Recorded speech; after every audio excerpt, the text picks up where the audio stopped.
Go. Do what you got to do.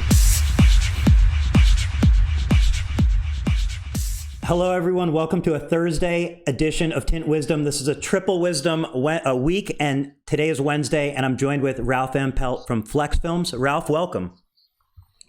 Hey, thanks for having me, man. Thanks for having me. Absolutely. Well, thank you for doing this. Thank you for doing it on such short notice. So the reason I especially wanted to get you on here was because of some topics that came up in previous Tint Wisdoms, one last week in particular from Chris Queen. And a gentleman named Andrew in the comments had brought up some questions on film specs. And, so I want to jump into film specs. I really want to understand real world application, what a tinter would need to know, what they don't really need to know, and so on. And before we jump into that, let's kind of start off with who you are, how you got started in the window film industry. Where did you begin? I can make this pretty short, sweet, and simple, but thanks for asking. I'm 50 years old, and I started actually messing with film when I was 17. I think a lot of guys in this group started young, and I think my story is kind of like Rick's. I was detailing cars. I was trying to do things on my own, very independent, and saw a guy tinting windows, and I saw two things. I thought, man, this guy made a lot of money real quick. I was busting my tail all day making the $35 back in the 80s, and he came in and made like 80 to 90 bucks in like about an hour, putting strips on the back windows, and he was out. Another thing that's really psychological to me is that I never knew when to stop detailing a car, because where do you quit? Right. You want to give the customer the best service you can, but when do you stop cleaning, because it's always something to clean. I like this guy, how he came in, he put the tint on the glass, and then when he was done, he was done. I thought, wow, this is solving two problems. It has an end. He's getting money, and when he's done, he's done. So I like this. So this guy, basically shared some information with me because I'm in a college town. He was from the college, he was doing window tinting in the stereo shops, and he shared some information with me as he moved out because he graduated, went back to Athens, Georgia. I said, his name was Scott Campbell. I said, Scott, man, can you please show me, where do you buy this film? Give me the phone number, and I've been watching you. Can you give me a few more pointers? I'd like to, take over the reins, and he did. He'll never realize how much he helped me out. Because I was just looking for him the other day. I've been looking for him around every Christmas because I've always wanted to give back to him and tell him thank you and maybe share some of my successes. And I probably talk to him more about my failures, to be honest with you, because those are more exciting. Got some numbers, some in the background here. Okay, and so, but I just discovered he had passed away. I mean, I'll never get that chance, and I found him. His obituary, and it just was very devastational to me.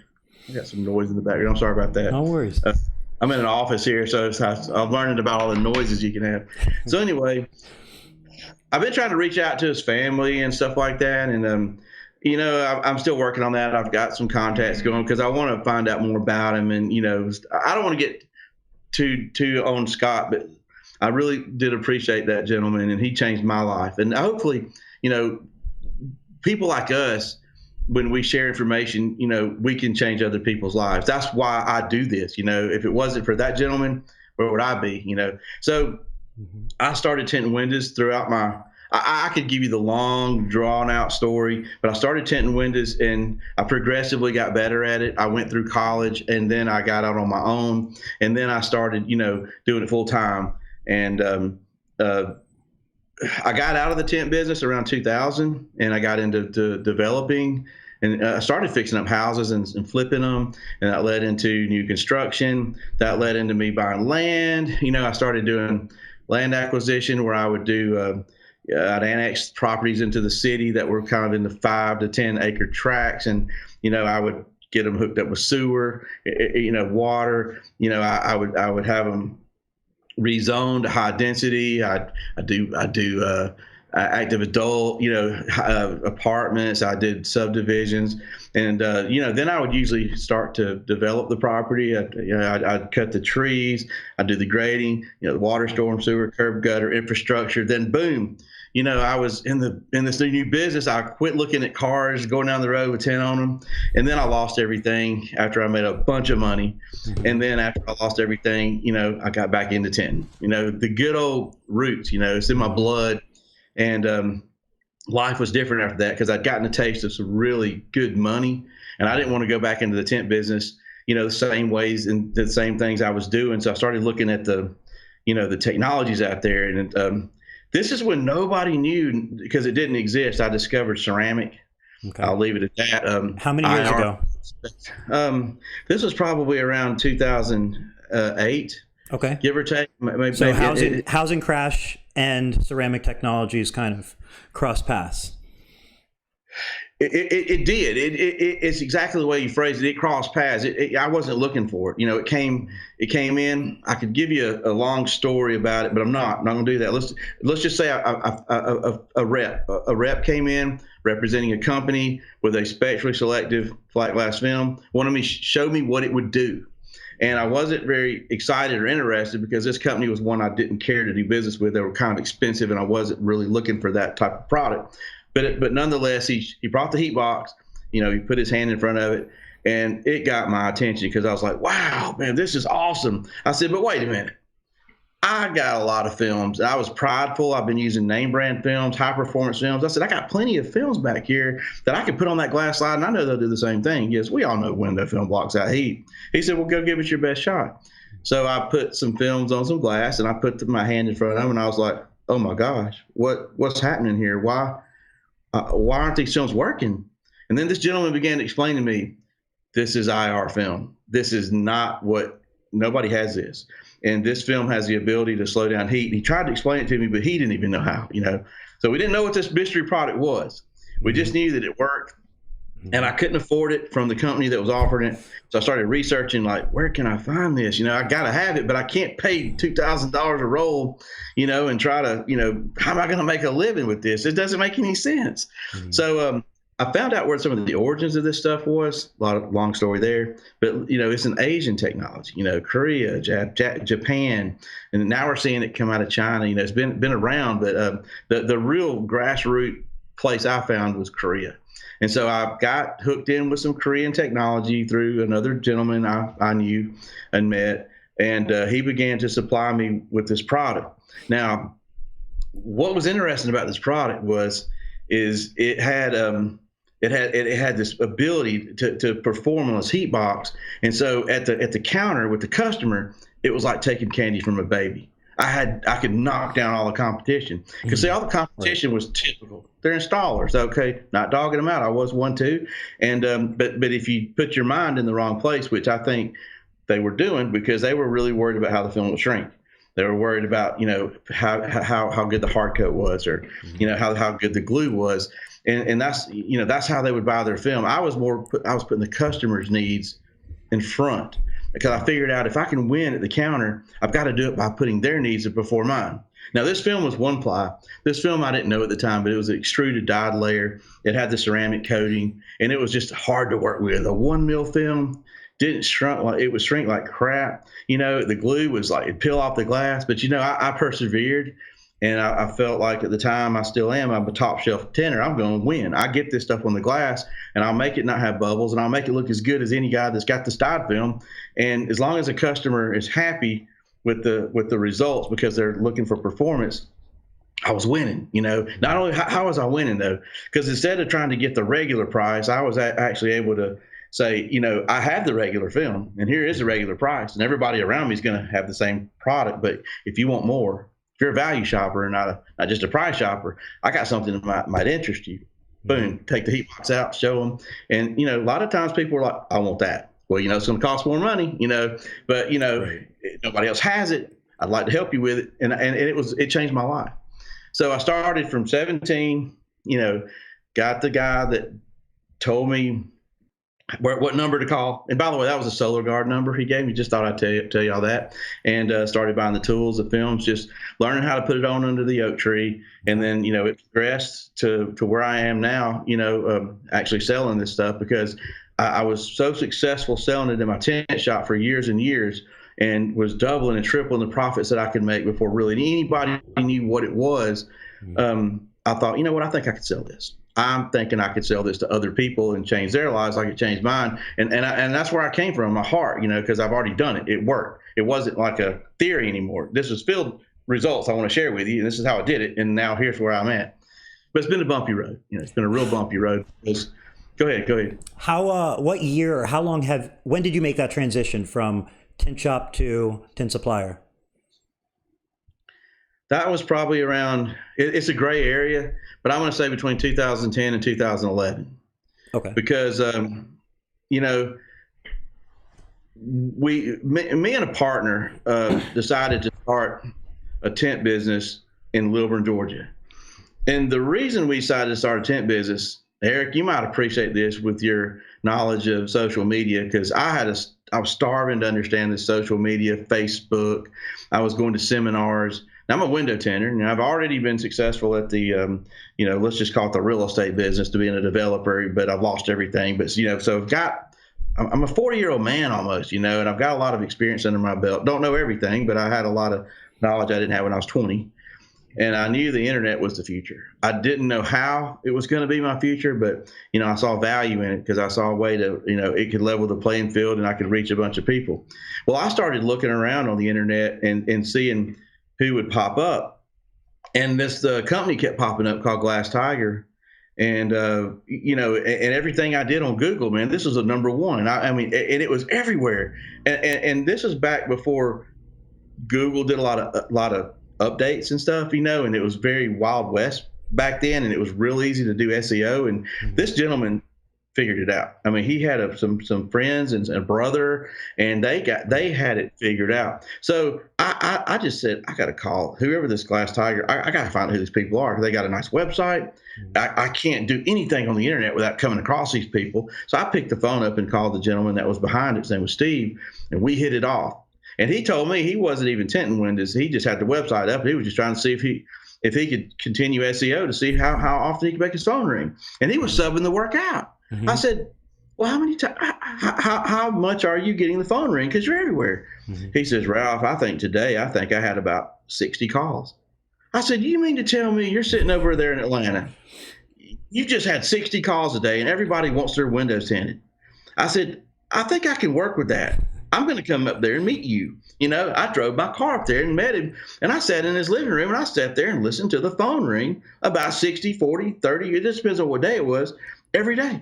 And people wanted to get their windows tinted.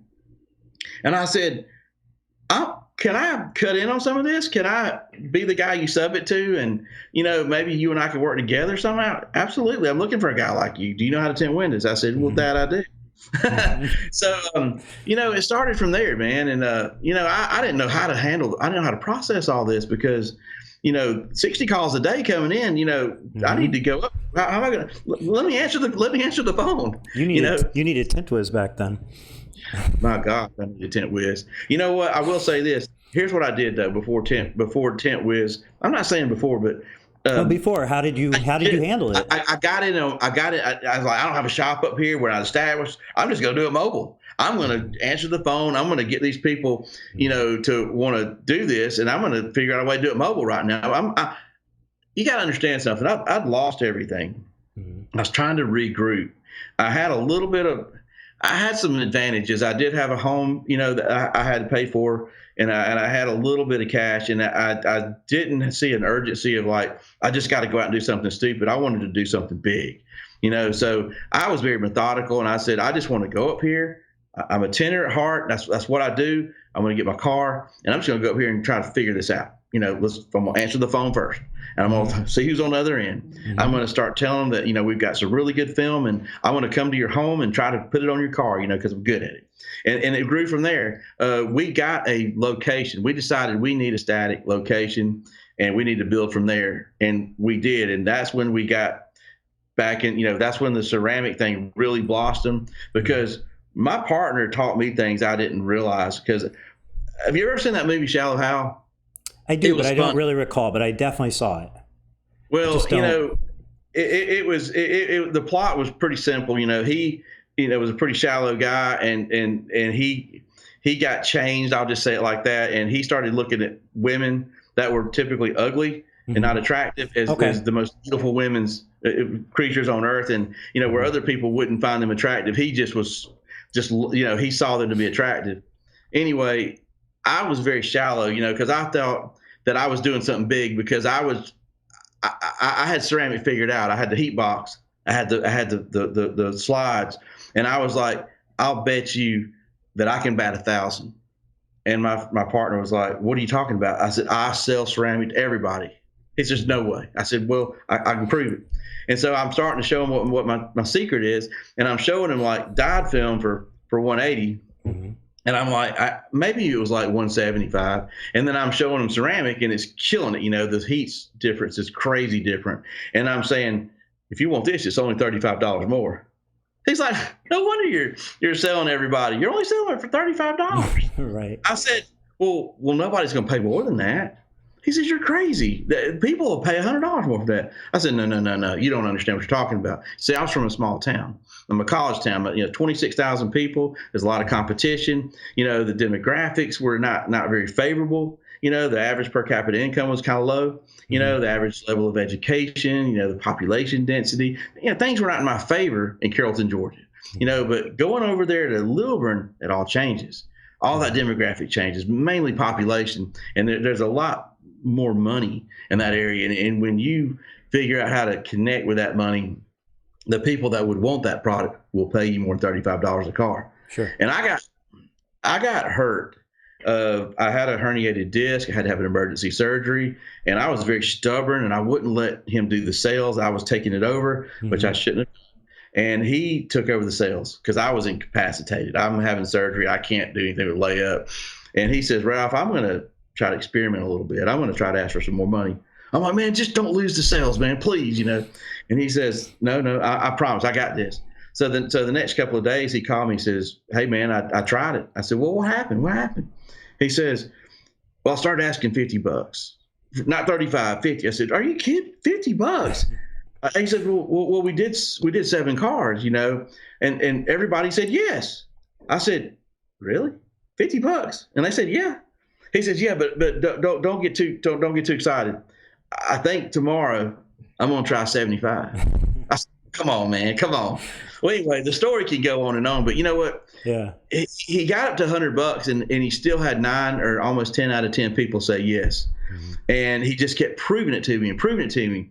And it got to where, here's what I'm going to do, man. Instead of 180, I'm just going to ask for I think he said 320 or 350, something like that. Mm-hmm. Let's just say 325, something like that. He says, I'm just going to ask 325. So for 180 plus 100 is 280. I'm just going 325. Screw $100, man. And you know what? Still 9 out of 10 people said, okay. Mm-hmm. I said, okay. You proved it to me. The markets are different. You're getting more money for it. We're attracting that type of customer. I said, this is a breakthrough, man. This is awesome. We could never go back to dyed film. Like, why would we want to do a car for 180 now? We don't have time, So anyway, I don't want to keep dwelling on that subject, but that's a thorough history and a good story. Let me tie this whole thing together with this last, Flexfilm. Okay. So out of that tent shop, we decided to distribute this product. It was like, hey, let's take this show on the road. Let's try to educate tenters. Let's let them know about this product. It's a little tricky to sell. We know it's in its infancy. We know we're going to be going down a little bit of a bumpy road. We know these guys what they like, but this is going to change their life. So we figured out really fast that not every window tender is going to warm up to this product. Not every window tender is going to understand this product. We actually learned that we're really kind of looking for these entrepreneur-minded guys. Remember we talked, Erik and I had some conversations on the phone about employees and entrepreneurs and independent contractors, just different types of people and the way they like to do their business. And every one of them are nobody's better than the other. Everybody has a different way or mindset, And we figured out we were really looking for the shrewd entrepreneur type, business owner guys, because they understood the concept of like putting the customer's needs first and worrying about the shrinking later. We could convince them they could change a few things about the install and get it on the glass and make it look good. And, we did real well selling to these kinds of tent shops, But that's where Flexfilm started, and it started out of the tent shop, and we put a business proposal together. We got some funding. I'll leave it at that. If anybody wants to ask me all the details about all that, I'll be glad to tell them. But, we had no clue, man. We got racks, we got computers and desks, and started trying to figure it out.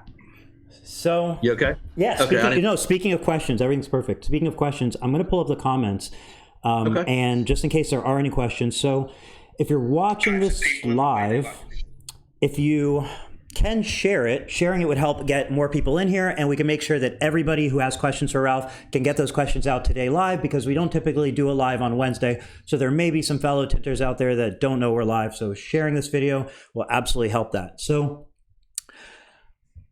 what you just said last, your experience with not thinking that you could necessarily upsell to $50 and then ceramic be $100 and so on, really that comes from your previous experience and your perception, right? And somebody else's experience and perception was able to show you differently. And now you'd never go back to thinking it's not worth the upsell. Of course it is. And I feel like that should resonate with people who may be in a town where they feel like, oh, but my market's different. This is different. They don't understand. And really what it takes is sometimes trying it and seeing that it does work. You have to put the pieces in play. You have to try. You have to be consistent. You have to improve your skills, but you have to try it to know that it can work. I like to speak in analogies. I like to take real world facts that you live in every day and apply them to what we're trying to figure out. And it all starts to make sense. The answers are all around us. Right. And so I have an analogy that I like to present to everybody that will put everything in perspective. And I always like to go to my hometown of Carrollton, Georgia. I like to go to North Park Street, and I like to point out there's everybody there that wants personal transportation will have to own a car if they want that personal transportation. But not everybody can buy the same car. Different job situations, different credit situations, different payments. There's a car lot that's on North Park Street that's called Extreme Auto Sales. A gentleman by the name of Mark Clayton owns it. I know him. And there's a dealership across the street, Mike Bell Chevrolet. Now, they're both selling cars. We can sit in the Jack's parking lot, and order a hamburger and sit there and watch this activity. But what's interesting is, you get caught up in the fact that they're both selling cars. Just like if there's two tint shops across the street from each other, you get caught up in the fact that they're both tinting windows. Okay, but what are they doing? The used car dealership attracts, at this particular dealership, Extreme Auto Sales, they advertise buy here, pay here. If you go in there with little or no credit, you have about $500 to $1,000, you're going to walk out with a car that day. It'll be a high mileage trade-in, and you'll probably have to make your payments at that lot every month. And maybe if you don't, I think they cut it off or something. But you know what? That's interesting. There's a dealership across the street that sells brand new Chevrolets, and they sell cars too. But they have a customer base that goes in with a better credit situation, maybe not money to put down, but they're going to buy a new car. And they're going to probably pay more money for it, typically because of the value situation. And they're buying cars also. But you know what? If you think about it, these two customers aren't really getting mixed up. The guys that are buying new cars aren't over across the street at the buy here, pay here, and vice versa. Right.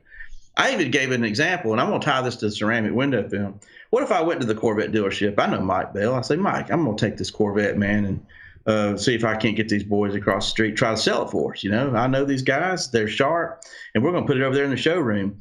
Well, I'm not a mind reader, okay, but we can come back 2 weeks later and I can ask these guys, did you guys have any luck selling this car? I know what they're going to say. Y'all know what they're going to say, man. No, we ain't sold this car yet, man. Well, why do you think you hadn't sold the car? I can tell you what they're going to say. No crystal ball, man. I'm not a mind reader. They're going to say, ain't nobody over here got no dang money. Well, this is common sense, because the market over there is looking for this high mileage trade-in. They've got $500 and that's all they've got to spend. And they got to, they're not looking for a brand new Corvette. But if I said, well, guys, think about that for a second. You're telling me that you couldn't sell it because nobody has any money. I bet you if I gave you a lie detector test, I bet you every one of them would pass it. They really believe that because it's true. But you know what? I got a problem with that, gentlemen. There's a Mike Bell Chevrolet across the street. I know they sold 4 Corvettes last week. What's the problem? Why are they selling them and you're not? Here's how I'm going to tie it together. If you're going to be a great window tinter and you know how to put this stuff on, and you go out and buy a really nice dyed film as name brand, lifetime warranty, and you do good work, and somebody, said, man, you're a great tinter. I'm going to go tell 5 of my friends, this is the best $150 tint job I've ever seen. You're going to get 5 more people in there just like you. So what if I come over there and introduce ceramic to you after you spent several years doing this and building this model, and then you try to present them with ceramic film, tell them it's $350. Guess what? I'm going to say, have you had any luck selling it? No, I haven't. Why haven't you sold it? Ain't nobody got no money. Well, that's what happens. Yep. These guys, now if there's a guy in town that opens this door and says, I'm advertising $99 tent jobs. I love to watch what happens next, because this guy's calling everybody out. All the dyed film guys are going to get in an uproar. The guy that's real quiet that doesn't care is the ceramic guy over here in the corner charging $300 to $600 a car. He's like, I don't have that, man. I'm trying to weed those guys out. You could raise the price a little bit. What's that? They could even raise the price a little bit and separate them further from the. I still don't have time for that. This is the dynamic that's happening in our industry that I found to be very interesting. And everybody's out there that there's a lot of places you can buy film, and basically, a lot of times it has a lot to do with your mindset. How are you thinking? Are you thinking I'm going to try to do more this week to make money, or are you going to try to get the price per car up to make more money? Because there's a big difference. Most of the guys that have the most money in their bank accounts usually do it by increasing the tickets, not increasing the volume, because they don't realize to increase the volume, you increase the workload. You got to hire another employee, you got to get another plotter, you got to get a bigger building. It all just drowns itself out at the end of the day. Anyway, I didn't mean to get too far off on a topic, but that's good information. We can go a lot of different directions. We brought up specs earlier. That's another topic. Is anybody asking any questions or anything? Let me check through the comments. First of all, thanks for everybody for joining. We have about 65 people watching live now, and let me see if there's any questions in here. No questions yet, but hello to everybody in the comments. And, why don't we transition to topic of the day? There are no specific topics. Any questions, absolutely anything, throw them in the comments. But the topic that I wanted to make sure we discussed was heat boxes, which I know you discussed in a video you posted yesterday and the day before. And so I'd like to go over heat boxes for anybody who might not have seen that video, and also just jump into real world specs. What does a tinter really need to know? You brought up a good point. Sometimes you can think of things from a different perspective. Like you may think of films from an easy to shrink, or you may be used to using certain specs to your advantage, or you're just completely confused by them. Without digging too deep, what's the real world stuff? What's the most valuable things to know, and how should they apply them? There's a lot of I've simplified a lot of things. I could tackle this question a million different ways, but when it comes to actual window film, you definitely want something, if you're trying to think about the customers, something that performs really well. And that's been real confusing for guys. They don't understand how to evaluate performance. And that's why I think that this conversation will eventually lead to specs, because there's no real standard we go by in automotive side of our business. It's a wild west out there, and there's a lot of reporting going on, and nobody really can go by that. Nobody's really out there being dishonest. It's just nobody has anything to go by, so they have to come up with something. What that means is, for what you're saying, if I understand correctly, for automotive, there's no standard way of testing. So each individual manufacturer can do their own testing, their own way, measuring their own spectrums, and then publish those numbers. Whereas with flat glass, there is a standard way to test films. Is that about right? Yeah, let me just, without going into nerd level or crazy technical stuff, it's kind of real simple. When the government gets involved in an industry like our industry, say that they typically are involved, they're involved in our flat glass side, because there's some taxes, tax credits, rebates, right, incentives to go green. Okay, the government's involved. Okay, they're gonna hey, we're gonna throw money at your credits, but we're gonna regulate how we do that. And sure, one of the things we're gonna do is we're gonna maybe do something with this window film, but we got to have it tested. We got to know what its performance is, and it's got to be approved by us. NFRC is also doing this with windows, double pane glass. You see their stickers everywhere, and they're involved with that type of stuff. Okay, so there's a standard now. That means that if you're selling flat glass and you take it to the NFRC, they're going to evaluate it. They're going to give you all those specs that nobody understands, the transmission data. They're going to come up with those U values and total solar energy rejections and shading coefficients, and try to figure out how it also manages heat, as well as how it stops the energy from passing through. And we're supposed to understand where the value is on that product based on its data. But here's the don't get caught up in all that. That's it's not garbage. It's just, let's don't make the video boring now. It's a standard. it's like if you take your film there and, your Solar Guard or your Sun Guard or your Flexfilm or your this or that, it's like we can rest assured that everybody's using the same methodology to come up with this data. Mm-hmm. So we could compare one film to another to see where they fare. Right. We don't have that in the automotive industry. Nobody's really made a big voice about that. And so I'm not picking on 3M. They're large, but I can use their name because they would appreciate the way I use their name. They have tried to give their customers a service, and I respect their opinion and what they're doing. They said, we're going to measure our film on an angle, and because when you put it on a side window, it's at an angle to the sun. It's not like it's on the back window. But anyway, a lot of times window films are metered head on. And so they want to be more representative of what the film does when it's on the car, right, to try their best to communicate to the customer, here's the value of our product, what it does.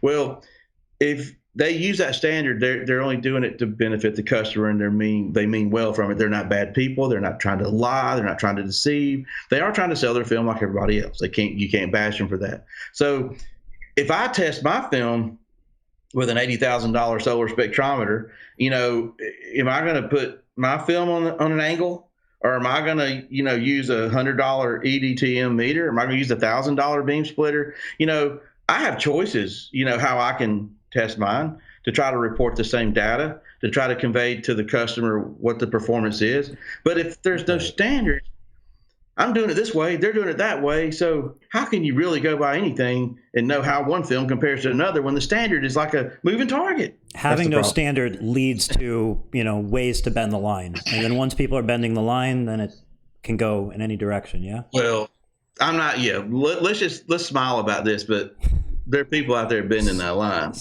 And it's the nature of the beast when you don't have a standard. That's why there should be a standard. Well, so here, think about it. Let's keep it real, okay? I've got a new product, okay? This year we're coming out swinging. We've got this is my plug here. We've got the user friendliness down. We've never had that like we want it. This is the first year in 10 years I've actually seen this product, and then of course, we got the performance. We've never had a problem with performance. Enough of that. I got to come up with a way to report what my film does. I got to put it on my website. I got to put it in my brochures, and so, but. Guys, I have no standard to go by. So how do I do this? And how do I be fair? How do I be honest? How do I do this in a way to be competitive? How do I do this in a way to maintain my credibility, so that you can continue to trust the brand? I'll tell you how I'm going to do it. I'm not saying I'm right, I'm wrong. Please comment if you got a better idea.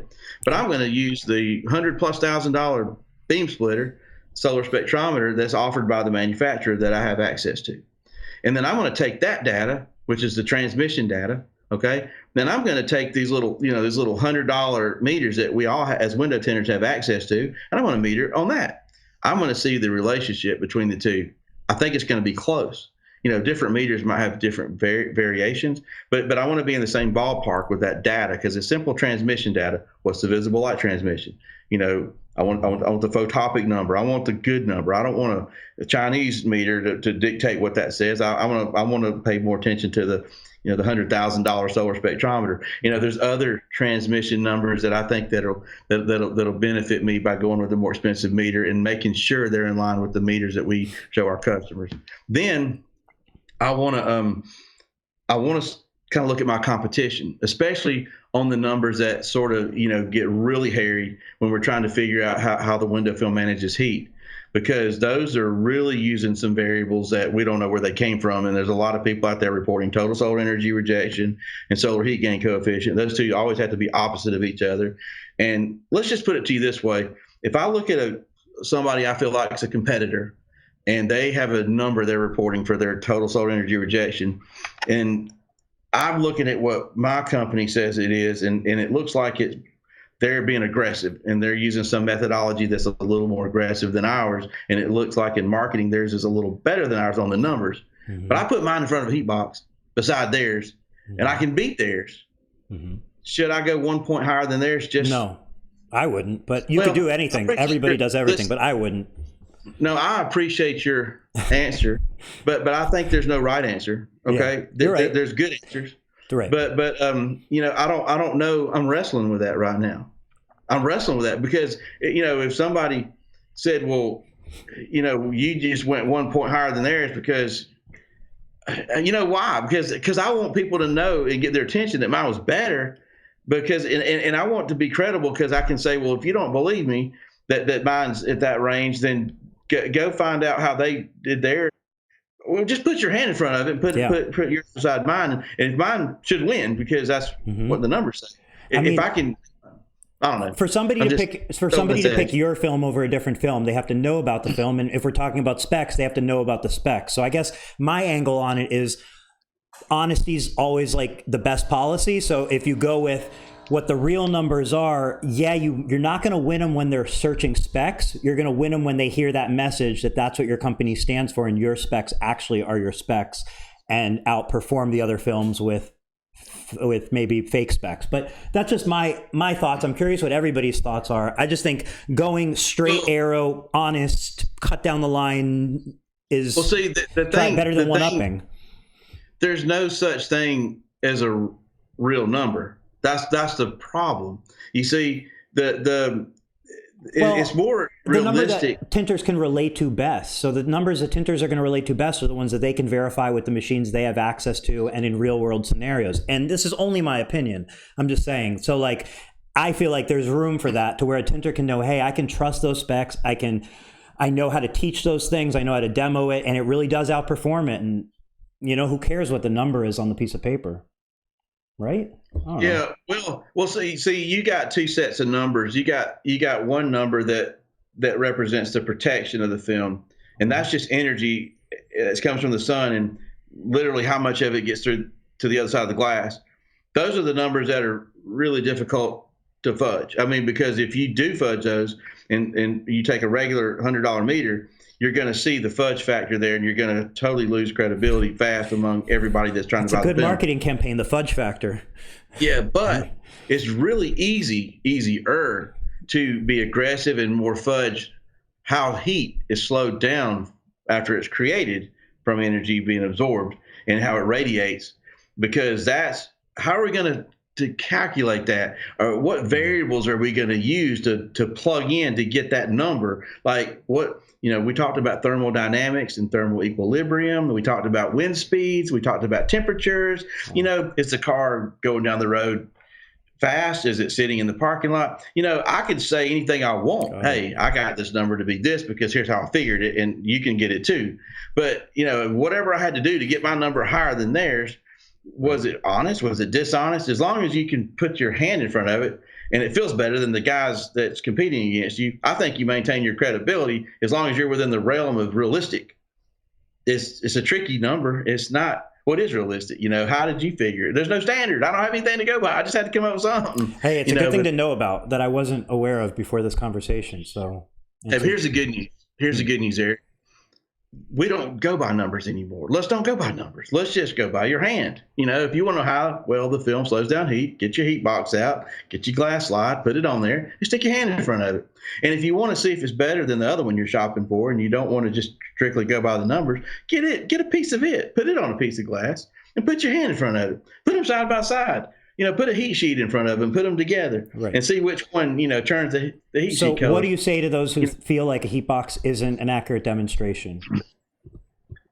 Yeah, I had a way to make a long video about this. Let's just summarize some points. First of all, you have to define what the heat box is doing. And the definition there is all it's doing is showing us how well it slows down heat. And then you got to define, let's agree what it doesn't do. And you got to agree that it's not going to give us a visible light transmission reading. We're not going to know the visible light transmission from the box. Right. We're not going to know UV, nor are we going to know the IR, whether it's broad spectrum, narrow band. Just not going to give us a number. So all it does is show us how well it slows down heat. That's all it does. So people start wanting to open cans of worms up, well, it's not a representation because it doesn't, represent the entire spectrum. It's just an IR bulb. Well, I'd have to argue with that because it does represent. There is more going on. It's a heat bulb, and there's more energy coming from it than just IR. Because if IR is invisible to us, and so is UV. But if you take that box in a room that's completely dark and you turn it on, can you see? If you can, there's light coming out of it too. So I've just dispelled the rumor that it's just strictly IR. So you can't argue that. Right. But who cares? Who cares what the distribution of energy is? It doesn't matter. It's what's coming out of that. So that bulb's heat. Right. It's heat.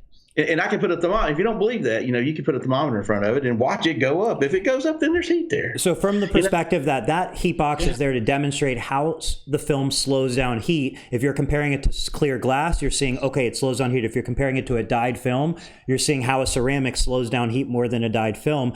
If you're using the heat box and you're saying this is what the sun is like and this is what you're going to feel inside your car, then you are being deceiving. But I don't think anybody does that. Yeah, that's a good point, man. See, it's how you present the data to the customer from the heat box, because they're going to put their hand in front of it and it's going to feel good because it's going to block out or slow down heat. But if you tell them that, hey, man, when you put this film in your car and you can go to Walmart this afternoon on this 100-degree day and you can get out, after an hour of shopping, get back in the car and it's going to be cool. And you've just misled the customer. This film doesn't magically stop heat. Right. Just like I sold you a Yeti cooler, you can go get the drinks right now. We'll put the beer in it right now, and I tell you, by the time you get off work, they're going to be cold. Ice in it. Got to put ice in it, man. Yeah. Okay. Now let's go back to the car. We can slow heat down because energy comes from the sun. That is absorbed into the film with the glass, and then that turns into heat. Then that heat has to radiate somewhere. So if I got this coating in the film that's slowing that transfer of heat down because it's a non-conductive coating, it doesn't allow conductivity. It doesn't let the heat conduct through it, so it slows it down so that it gives my air conditioner a chance to recuperate. The Yeti cooler, same thing. It slows the energy absorption to the cooler. Then it turns into heat. Then it has to radiate inside to heat the drinks. But if I got ice in there, I can keep the ice from melting better than I can with the Igloo because it's got thinner walls. And the Igloo's got thicker walls. It's the same principle. Right. We can. It's chance to have. So if you convey the message to the customer correctly, you're not being misleading. That's what we're all trying to do, is be honest. And you don't want the customer thinking that they can put this magic ceramic film on their car and just throw their air conditioner out. That's not true. It's an assistant. So I think in summary, the heat box can't be misleading. Only you can be misleading with the heat box. Correct. But the heat box on its own isn't misleading, right? Yes, and through education, we can help window film installers not be misleading. And I think a lot of them don't mean to be misleading, but they have a tendency to be misleading because they're not really well informed.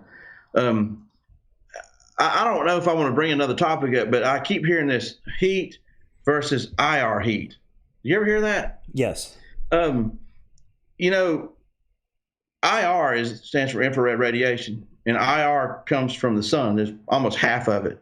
And people know that part of the energy that comes from the sun is invisible to us. We cannot see it, but it is very damaging and it contributes to heat.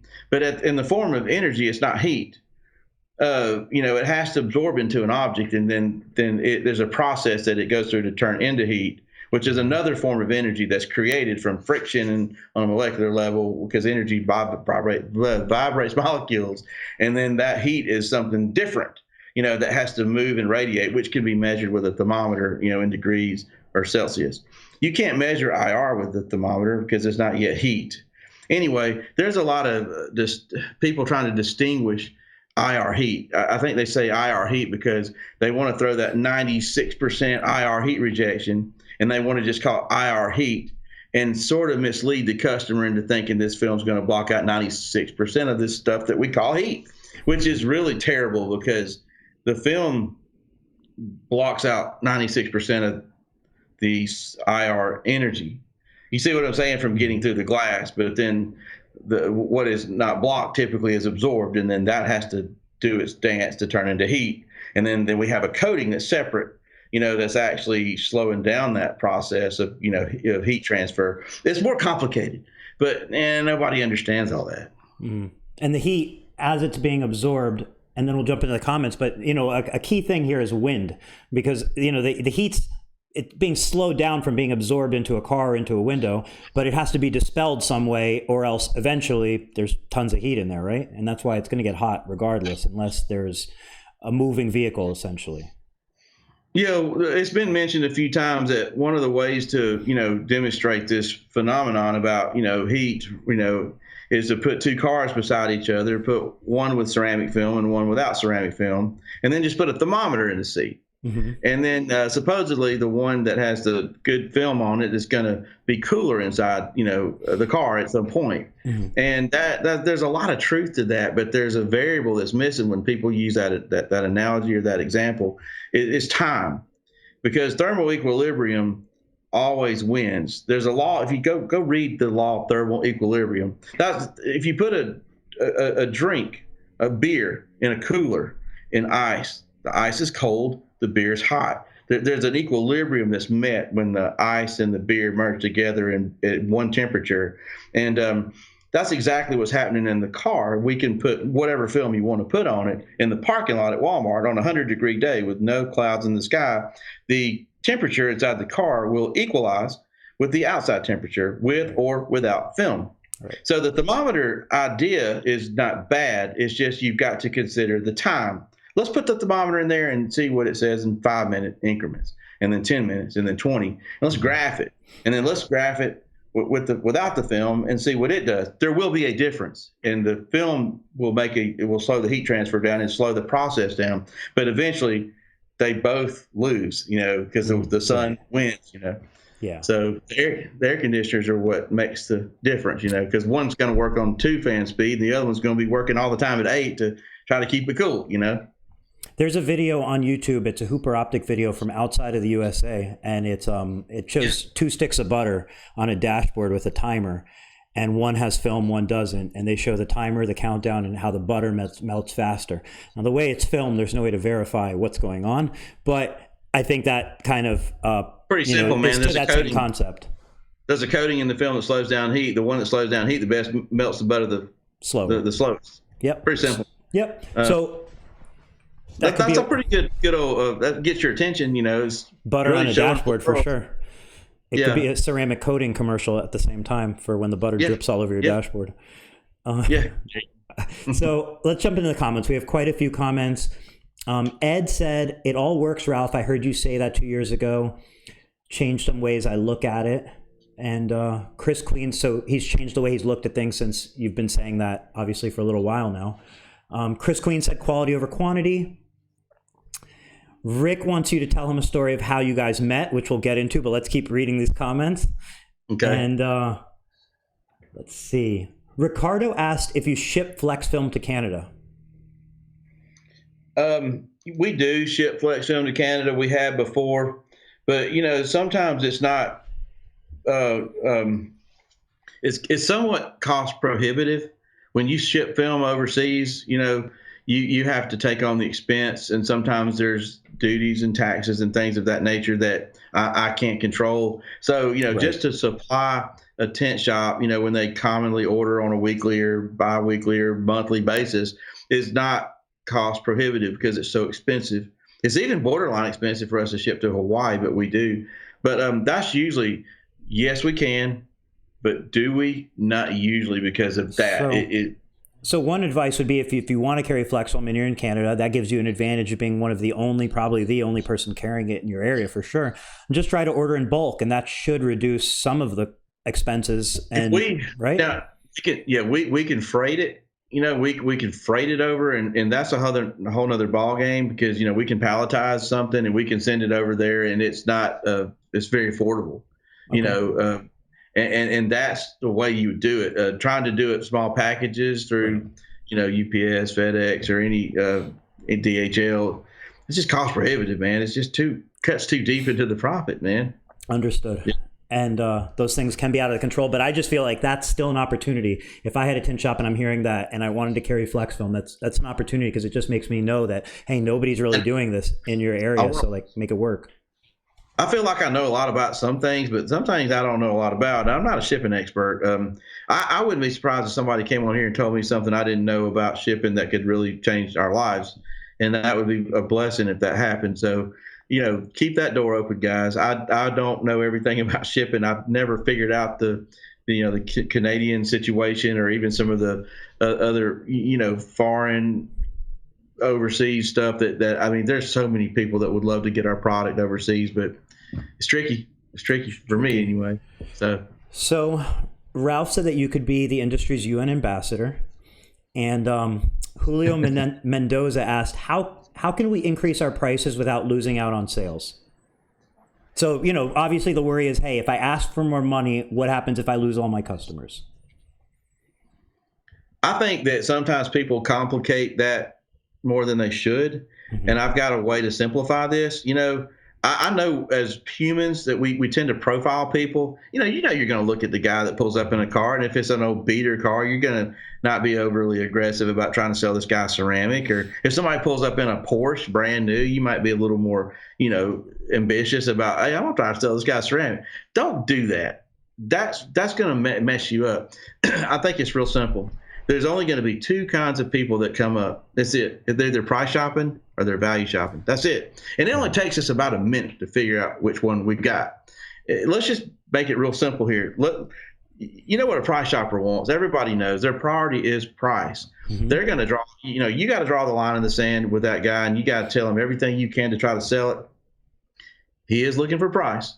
And you got to tell them what your lowest bottom dollar is and how great your entry level product is. And you've got to be willing to let that guy walk away. Price shoppers can be toxic to a business.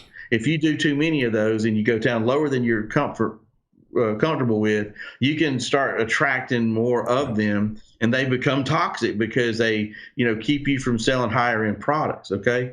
Okay. Let's go to the value shopper. The value shopper is, they're price conscious, but their priority is performance. Mm-hmm. And with a heat box and a simple explanation, this dyed film or this carbon film is a wonderful product, and it'll give you that glare reduction, it'll give you that privacy, it'll enhance the look of your vehicle. It's even got UV protection, and this carbon film will even absorb a little more solar energy, and it's like a really good sunscreen. But you know what? That's protection. You're going to get a lot of protection with these offerings. But if you want some comfort, you ought to look at my ceramic. And I'll look dumbing this down. There's a coating in this film, and what it does is it slows down heat. It's just non-conductive, and it keeps it from moving really fast to the other side. And I want to show you what it does. I'm just going to need your hand and put it right here. I want to show you the difference. A value shopper is going to be like, that's what I want. Once you got the value shopper, you kind of own the floor. You're in control. It's not the tail wagging the dog. It's the dog wagging the tail. I would love to put that on your car today. Let's go over how this works. Then you're going to give them a higher price. And this is the biggest question that people ask me. How much do I charge? How much do I charge? You know what? I got a video about this, and I make this real simple.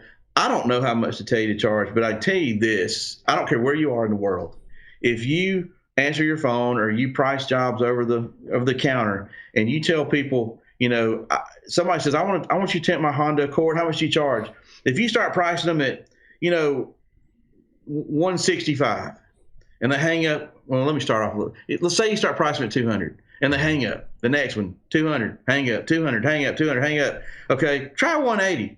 180, you got 180, hang it, 180. Okay. And all of a sudden you're down to 165 and somebody's like, yeah, I'll do that. I'll come now. Then you miss one, then you get two more. Yeah, I'll do that. Let's just assume that for whatever reason, your market, which you can't control, your demographic, your per capita income, the situation you're in, maybe the way you've pre-framed customers, maybe the way you look, maybe the way your shop looks, you're doing tint jobs for 165. That's your market price. If 165 is your market price for dyed film or maybe a carbon, then you probably can get about 230 for a ceramic job, because I know your market. I know the relationship between 165 and 230. If your trigger price is 180, you're probably 300 to 320. If your trigger price is 200, you're probably 350 to 375, and so on. It progressively jumps up, and every ceramic business that's trying to get more value shoppers to try to get the average ticket needs a value ladder in their business. I mean, when you go to the dentist because you got this free coupon in the mail because you just got dental insurance to get a free teeth cleaning, and you sit down, they say, you know what? Did you ever have braces? Well, yeah, I did. Well, yeah, I see some shifting in your teeth. We got a retainer we can sell you. Do you drink a lot of coffee? Right. Yeah, I do. We got the teeth whitening. There's a value ladder in there that they're going to work you up. They ultimately want to put you on some sort of continuity program where they come back on a regular basis to get your teeth clean and pay it. Right. In our tint business, we need that value ladder. All successful people have that value ladder. We need a good film to offer them for the beginning, for the price shoppers. We need a ceramic film to appeal to the value shoppers. Yep. But don't stop there.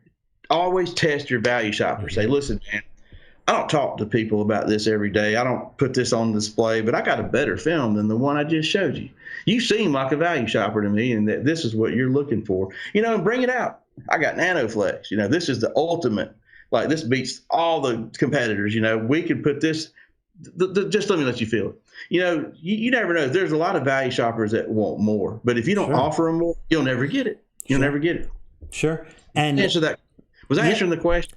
I think it answered the question. It also answered Ed's question, because he had asked something similar about what do you do with people that come in with a cheap frame of mind. Something that I feel like, the original question was, how do you charge more without losing customers? So as you pointed out, your entry-level film isn't where you're looking to charge more necessarily. Your entry-level film is what's going to get people over the phone who have never seen your shop, never experienced your work, never seen you, never seen your heat box. That entry-level film is them agreeing to come into your shop.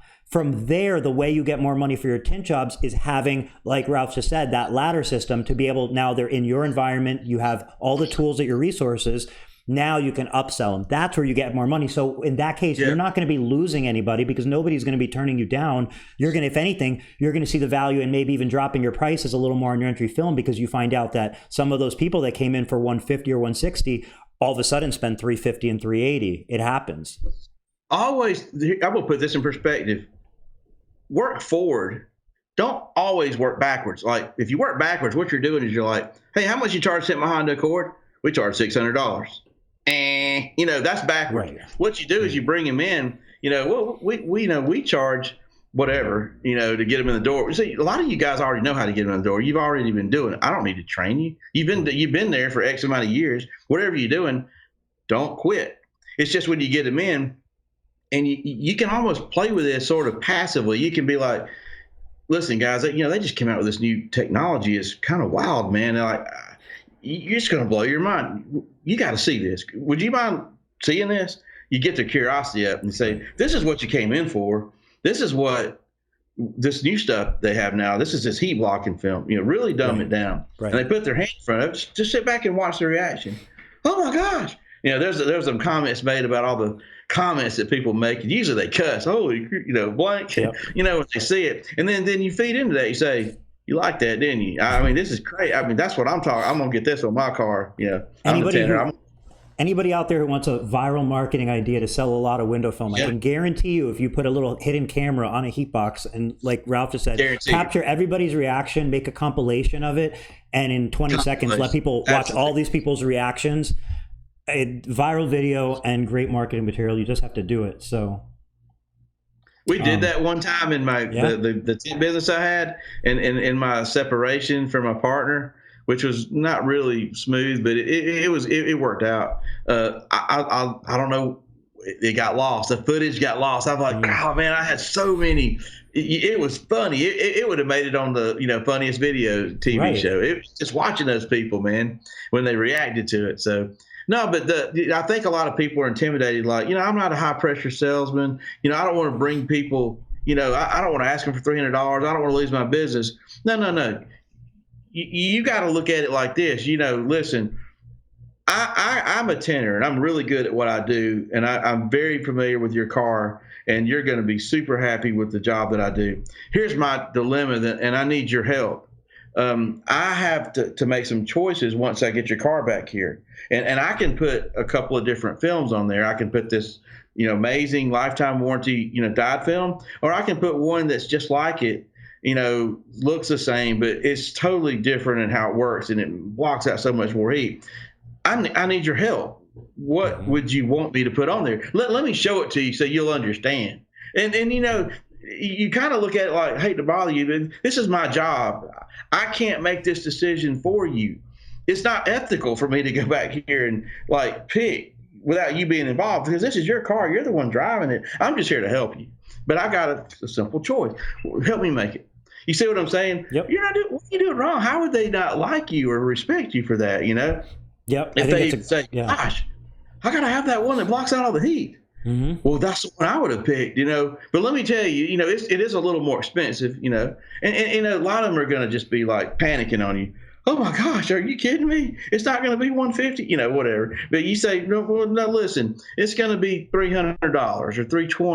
Mm-hmm. Oh my God, no, ain't no what? No, hold on. Listen, you felt what this product did. You trust your hand. I mean, there's no gimmick here. You're going to get that type of performance on your car. I'll explain later how it works, but you can call around, man. And I start throwing out some big names. Y'all know who they are. If you want to get a similar product to this, why don't you call the big company? Why don't you call the other big company?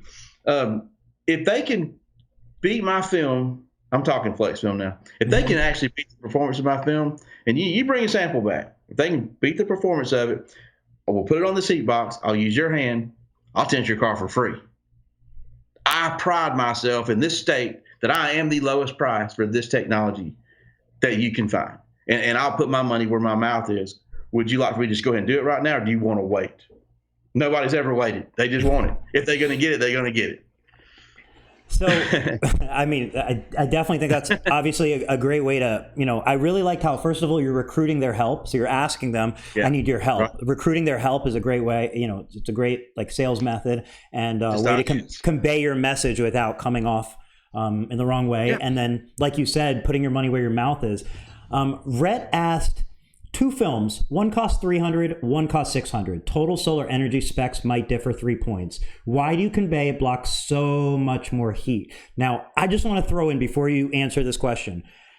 In my opinion, if one tier of your film is 300 and the next bump up is 600, that's too big of a bump up and you shouldn't be at 600 for that other film, because I think you're missing out on a lot of upsells between 300 and 600 mark. But his question is, 3-point difference in total solar energy. How do you convey it blocks so much more heat? And I assume he means to the customer. Let's answer this question in a less personal way. I got an analogy for you. Let's say we got a 1984 Camaro, okay? Mm-hmm. Let's say we got a 220 Corvette, the one with the new mid-engine design, yep. And we put each one of these vehicles on a dyno. The dyno is going to give us some information. That information is going to be what is the horsepower. Let's assume for this example, they're both 500 horsepower. Sure. Okay. Now, a lot of times you got to look at this number and think, what does this number represent? This is how much horsepower this engine and under these hoods generate. Okay. But will that give me enough information to tell me which one of these cars is going to win down a track? No, I think not, because the other bit of information I typically would want to know is, let's look at the suspensions. Mm-hmm. Well, in the 1984 Camaro, it's the original 1984 suspension, and this 2020 Corvette's got something brand new with computer this and computer that and these special tires and this mid-engine design. I mean, it's got a whole nother ballgame going on in the new generation that we're in. Mm-hmm. So how do we rate the suspensions? Basically, it's the dilemma we're in. Window film protects you, and that involves how much energy that is allowed to pass through it, and the less it passes through it, the more protection the film offers. But then you've got this part of it that's got this coating, that slows heat down, and that's what its function is. It's non-conductive and it slows it down. Okay, so how well does it slow the heat down? That's the suspension. So the problem is let's go back to the numbers. We know the number on the dyno is pretty solid. Everybody agrees that that's the 500 is the number, it's the horsepower. So what if I said, so how good is your suspension? And what if you came in and said, it's a 4? What the hell does that mean? Okay, that's like, I'm going back to these specs. You found that the total solar energy rejection is different from one to the other, and it's 3 points. Okay, that's like saying, well, that's a 4. That doesn't mean anything to me. Somebody has no standard to go by. They've made they're reporting the way this heat is slowing down, combined with the protection that this film gives you together, like combining the horsepower and the suspension and coming up with some number that they're calling total solar energy rejection, which is based on a on a methodology that has no standard. Okay. Okay, all I got to tell you is this: do you really want to go by that, or would you just say, look, just give me the keys, man. Just give me the keys. Let me get in the car and drive it down the track, and I'll just tell you which one will go the fastest. That's the way I want these window tinters to think. Okay, or consumers, I don't care. Take a meter and meter the transmission performance. Get those numbers on a beam splitter, whatever. I got $1,000 one. I got it right over here, and then take a heat box and put your hand on it, drive it down the track, put your hand in front of it. You'll know which one's the value. Sure. That's how you do it. You drive it down the track, man. Don't go by somebody's numbers that's biased, that's trying to sell you the film, that has no standard to go by. They're not bad people. They're not probably trying to be dishonest. Just understand it for what it is. They have no standard. They had to come up with something to give you some sort of a measure that you go by, which you don't understand. You know, nothing personal. I don't understand it either. And if you ask them how they did it, they probably don't even want to tell you. Good luck. I've never had luck with it. So don't go by it. Just don't go by it. You know, just go by what you know. Drive it down the track.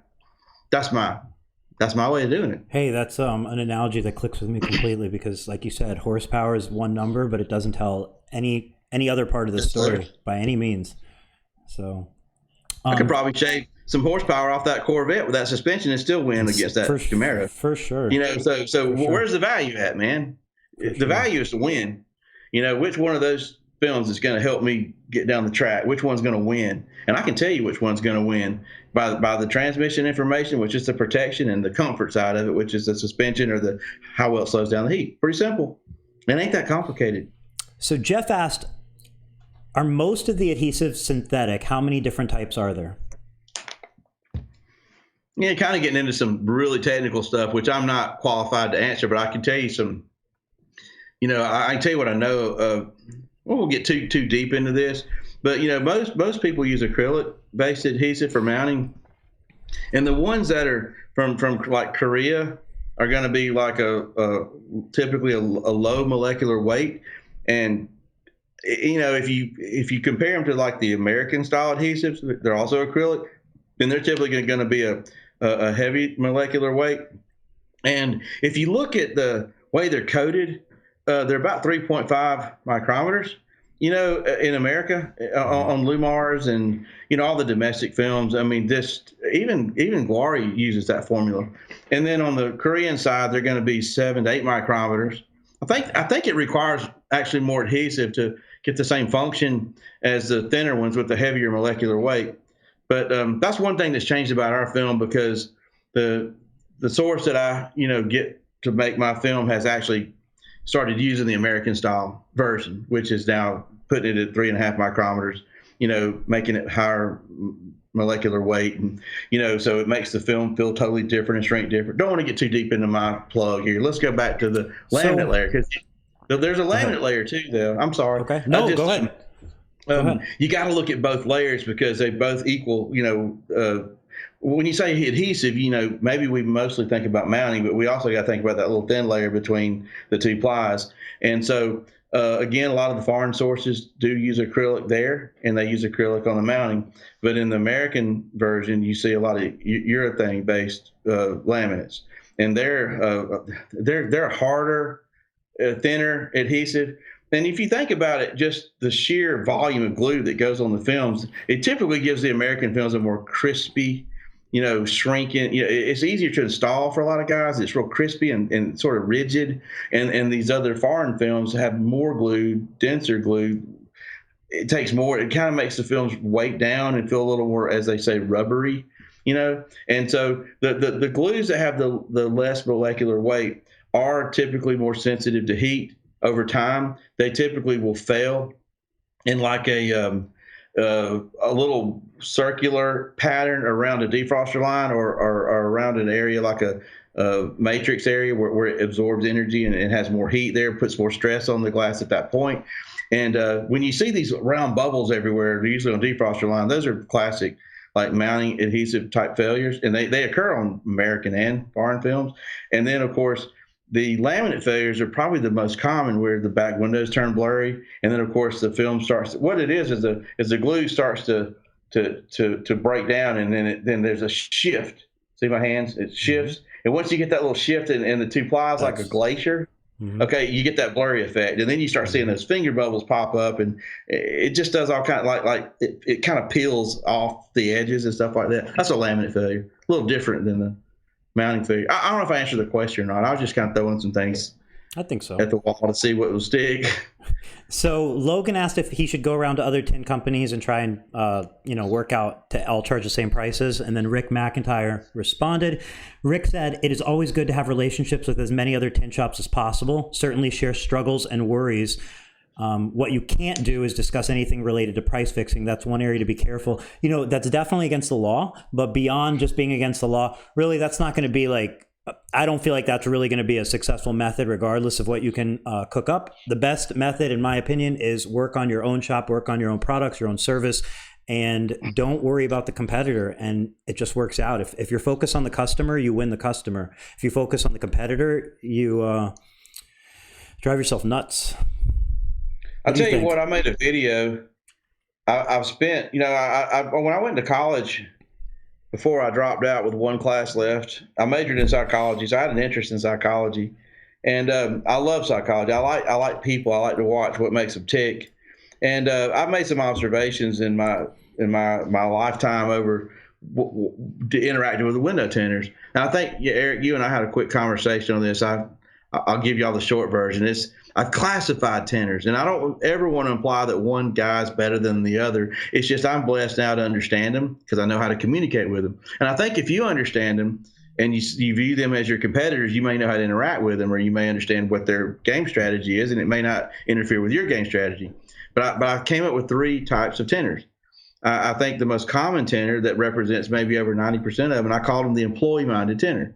A lot of these guys are employees. They work for other shops, and some of them can own their own business, but I think their needs are very understandable to me now. They're really particular about the film and the workability of the film and how it shrinks, and the glue, the hard coats, because they're installers. They just want to get it on. They want to do a good job. They want everybody to be happy. They don't want any drama. They want it to work in the plotter, and they want to go home. They want to drink a beer, and they want to go have an easy life. Nothing wrong with that. It's just that when I identify someone as the employee-minded tinter, it helps me understand how to communicate with them.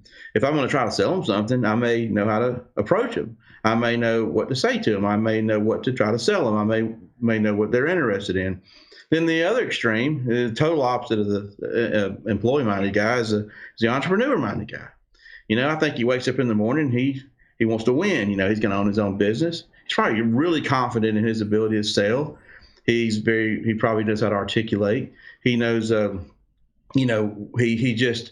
there's a lot of confidence with this guy, and he knows what to do to win. He's got to have the better performing film. He's going to put the customer's needs really before his. He's going to be mindful of how to get the film on the glass, and he typically might be a medium to top shelf tinter, and he'll figure that out. But to win, he knows he's got to base his sales pitch on performance, and look in the direction of the customer and win them from that perspective, and put himself second. And then I could go on and on about the entrepreneur-minded guy. We do better with these customers at Flexfilm because we're typically trying to push the higher performing film and the customer's needs, and we're comparing our products to performance with other products, and we typically will win. We now are able to get the employee-minded guy on board because, they like the way our film shrinks. They're like, man, this stuff shrinks as good as my film. It's carbon, and I don't have to deal with dye and all this and that. And then when we pull it off the glass, it doesn't leave glue. Anyway, that's my plug. I'll shut up. But let's talk about the third type guy. Remember, we talked about this joker confused me forever. I got these cool dudes coming up. We're having cool conversations, and I can't put him in an employee type context. He owns his own business, and he's just not quite on the employee mind train, but he's not an entrepreneur either. This guy didn't have as much confidence. He wants to win, but he didn't seem like he wanted to win by knowing how the film was made or really exactly how it performed.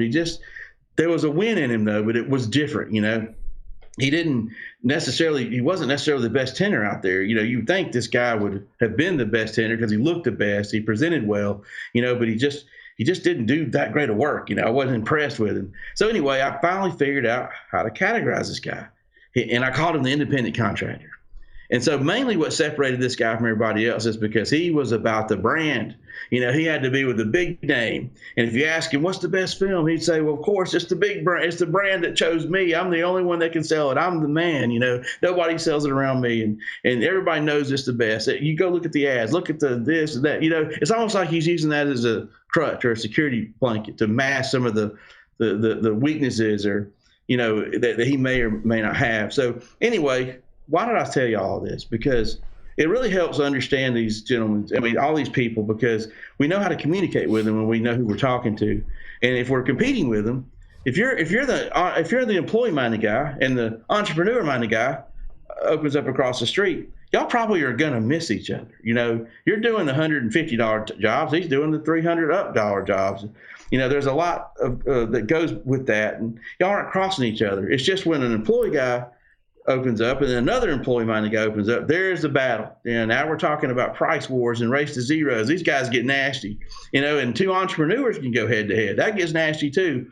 I like the way these guys pair up, when you start understanding how they think and their mentalities, you start processing what's going on. And it makes it easy for me to talk to them. Once I start talking to somebody for about 5 minutes, I begin to start my profile. They don't know what I'm doing, but I'm already profiling them, It helps me communicate with them. It's right. It's of course it's understanding who you're talking to, what they're interested in, and being able to, like you said, communicate with them. So that that's an interesting way of looking at it. It's really helped me a lot. Some things that kind of, I guess, come to mind is if anybody thought to themselves, "Oh, am I an employee-minded tinter?" If you felt any insecurity about it, let me just reassure you, there's absolutely no best scenario in those different categories that Ralph just laid out. The reason I say that is everybody's different. Everybody's perspective's different. You can be a tinter and think, man, how much money my boss is making and how much money I'm making him. And then what you don't know is how many hours they're putting into it, how much money they're necessarily not making or how much money they're putting into it. Like, you don't know the picture, but there are advantages to being the owner of a company. There are the advantage to being the employee of a company. It has to be a good company. That's what's important. It's not about which side you're on. It's about the quality of the company, the values of the company, who you're working with. Go on. I've seen people look at themselves and go, man, I am an employee-minded tinter. I own my own business and I base everything on that perspective. And I don't know if I want to be an employee-minded tinter. I think I want to start trying to be more of an entrepreneur, minded tinter. I think I want to put my customers' needs first. I want to look at this carbon film. I want to look at the value that the film brings and focus on that first. And, I've seen people literally convert, Sure. Nothing wrong. I've seen them go both ways. It's a change of strategy. It's an evolution. And exactly. One other spot I want to push back on. You mentioned the middle category would be somebody who maybe uses a big brand as a crutch. And I just want to push back on the crutch because at least in my opinion, there are advantages to going with just about every company. Every company has their advantages. So some companies, their advantage might be the brand draw. We could talk about 3M, Expel. Those have brand draw. I don't mean to say crutch is a derogatory statement. I just want to push back on the word crutch because crutch is typically not. I'm just saying, there's an advantage to it, but there can be an advantage, but there's also advantages to, like, every company has their advantage. You know what I mean? And I think it's identifying what works best for you in your market and going from there. But that's just my opinion. Hey, look, I use crutches. I use crutches in my business. I had some capital that was available to me to start this business that would not have ever happened if it wasn't there for me. It's through family member. So crutch can be good. It can be considered negative as well. I didn't mean to put it that way. And I didn't mean to box you into that category. I just, I see the advantage of some companies' brand draw, but I've seen that advantage being diminished year after year over time. And I think, we've talked about this before on previous videos, but, now is more of a time where if you want to earn the customers, they're coming to you for you. And the brand you have is kind of falling second. And that wasn't the case maybe a decade ago, but is going more and more and more in that case now. You agree? Listen, disagree? I pride myself on creating strategies to gain the trust of a value shopper And you put any big name up against me, I've got a strategy to talk very, very good about that company, even talk better about the installer, but present it in a factual manner where the customer has no choice but to choose the product that I'm trying to sell. I'm not trying to go into a room full of tenders and convince these guys that what I'm saying is right. I don't have to convince them. This is a battle on my battlefield when I'm with it, at my counter trying to get a tint job with a customer. And I can give you an example if you want to. I'm not going to use the name of a company. Let's take the guy across the street from me is using a name brand. Let's just say it's the biggest dyed film company out there in the world that's already proven themselves to be successful. Okay. So they're going to come in and say, I'm shopping for my tent. I've got it between you and the guy across the street. What do you sell yourself? Why would I choose you over them? By the way, I just want to point out, sir, thank you for the opportunity. And that's a great question. But the company that the gentleman across the street uses is by far the best dyed film in the industry. And you can research it. You can, fact check me. You can even ask the gentleman yourself. I know he'll agree with me. Okay. And the reason they're so great is because, they have a proprietary method of dyeing polyester, and they use a Gen 4 technology. And, you can rest assured if you put this product on your car, it's going to be very stable and beautiful and clear. It's probably not even going to fade if they, are on their A game that day and don't have any problems if they are manufacturers. Now, I could go on. The gentleman that's going to put it on, top shelf, okay, he's great. I mean, there's no doubt you'll like his work. I've learned from him myself, but, we're both very talented, okay? So that's not a problem. But let me tell you why you're going to choose us today, because, we use carbon. And carbon, is a newer technology in our industry that's evolved way past dye. And there's a couple of reasons that carbon would benefit you in this picture that you can't get with dye. Number one, if you are concerned about fading color change, I can completely eliminate that as a possibility, because we all know dye can and has a tendency to fade. See, it's not my job at this point to try to tell any details about that or which companies have fading problems and which ones don't. You don't want to go too deep down a rabbit hole regardless. Yeah. Not my job. So I can say, number two, listen, dye is a great material or additive to put in a window film to darken it, but energy doesn't filter through it very well. It only filters out the light, doesn't filter out any other part of the spectrum like infrared radiation and things that contribute to heat. Just lets it go through, which can be very damaging to your car. Now, the carbon that we use does absorb a majority of that. I can dumb it down. I don't have to tell them the percentages. It just absorbs the majority of that. So from a performance perspective, it's in a totally different league. Using the dyed film is going to give you probably around a 15 SPF, and using the carbon is going to give you not a 110, probably about a 60 to 80. I'm sorry, I don't have a 60 or 80 with you, but it was just happened to be like that. And say, what would you like to do? I mean, would you like to schedule an appointment day? And I can start off with the carbon. And by the way, my price and their price are probably about the same or very competitive. So there's not a big difference there. Well, what would you like to put on your car today? You see what I'm saying? I didn't say anything bad. I didn't say anything bad about the installer. I was totally complimentary to everybody. I just said, this is my product. That's theirs. This is the advantage. What would you like to do? You started off by agreeing, essentially. And agree with everything. Yeah. Agree with everything. Yeah. But hey, what do you want? Dye or carbon? You see what I'm saying? Yep. And when I mentioned a few minutes ago that, every company has their advantage, you have to find it. This is an advantage, in my opinion, of Flexfilm, because you have somebody has this knowledge, because this is great advice. These are great sales tactics. And, do you get those from your manufacturer? And I'm not here to promote Flexfilm. I'm here to talk about, specs and so on, but that's just a valid point. It just is what it is. Like, where does the information come from? I first became aware of you from your YouTube videos.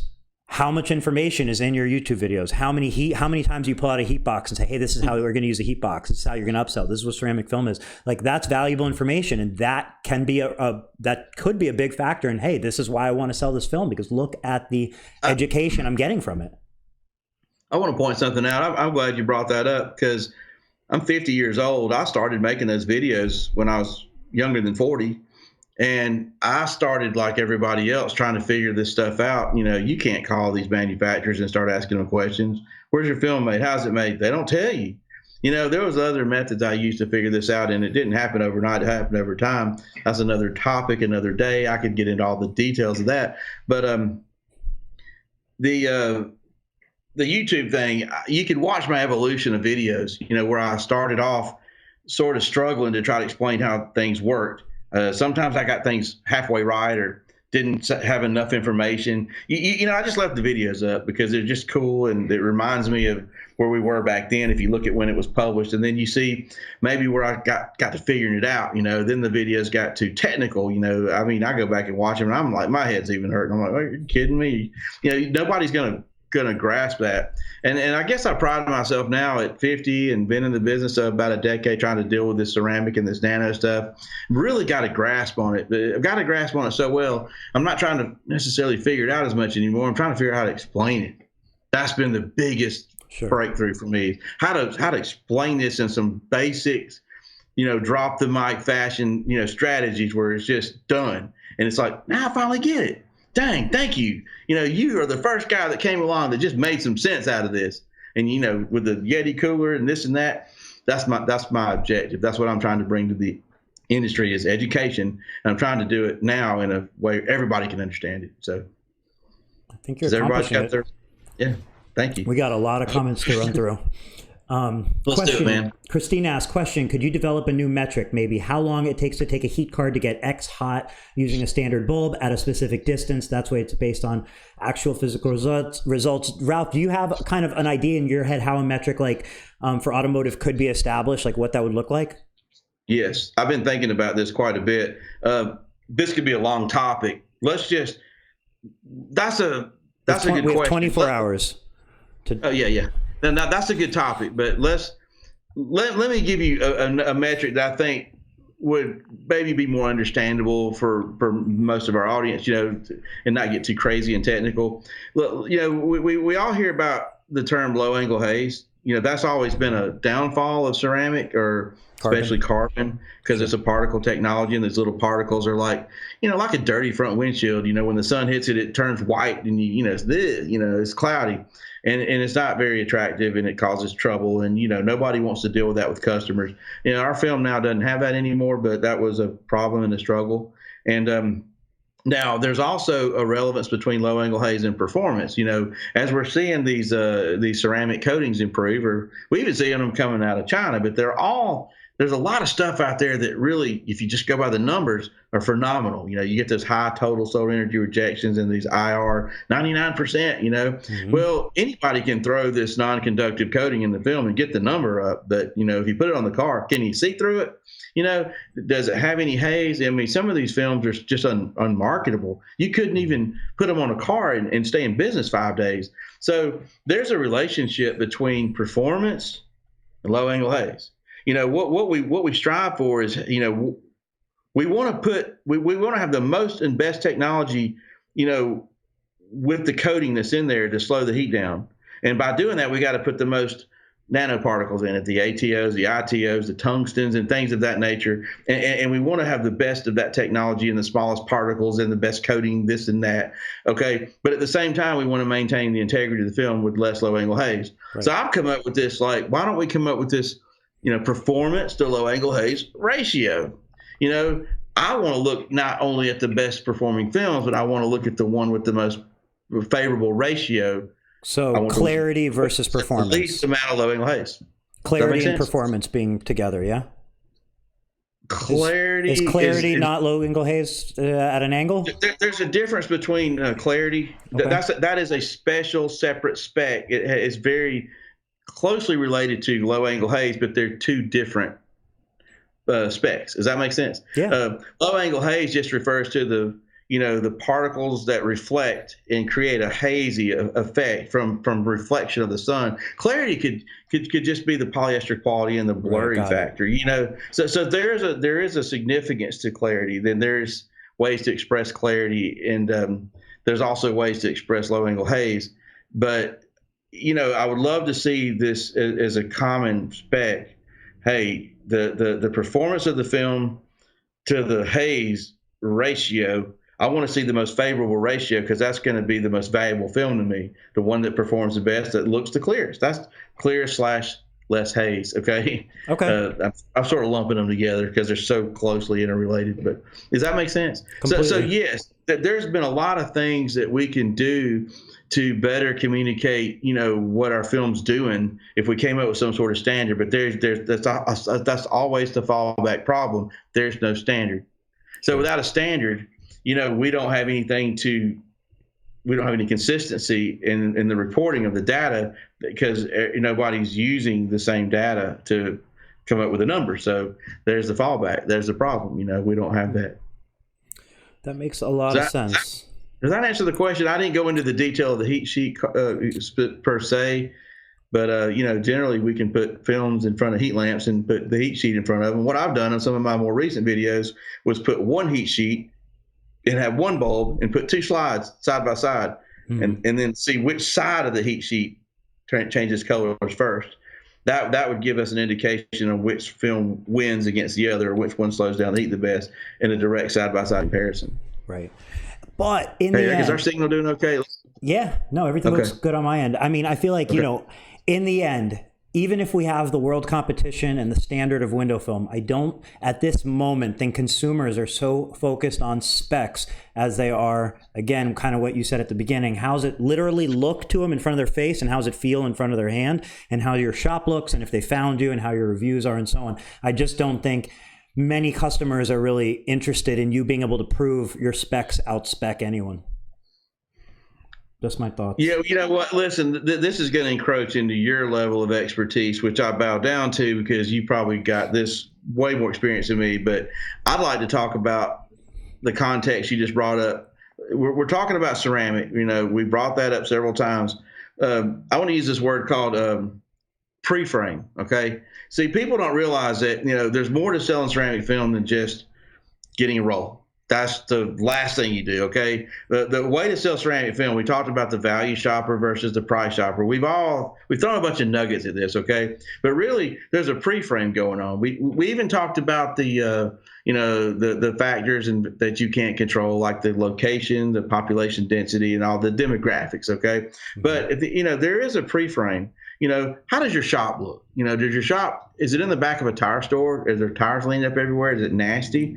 If you present yourself in front of a customer, even with a heat box, and you are in this nasty little environment, and you show them the heat box and you've got this wonderful ceramic, and then you ask for more than $300, do you think you really can get it? I mean, the customer is going to be like, I don't know, man. I got this dude showed me some film. I just don't trust him.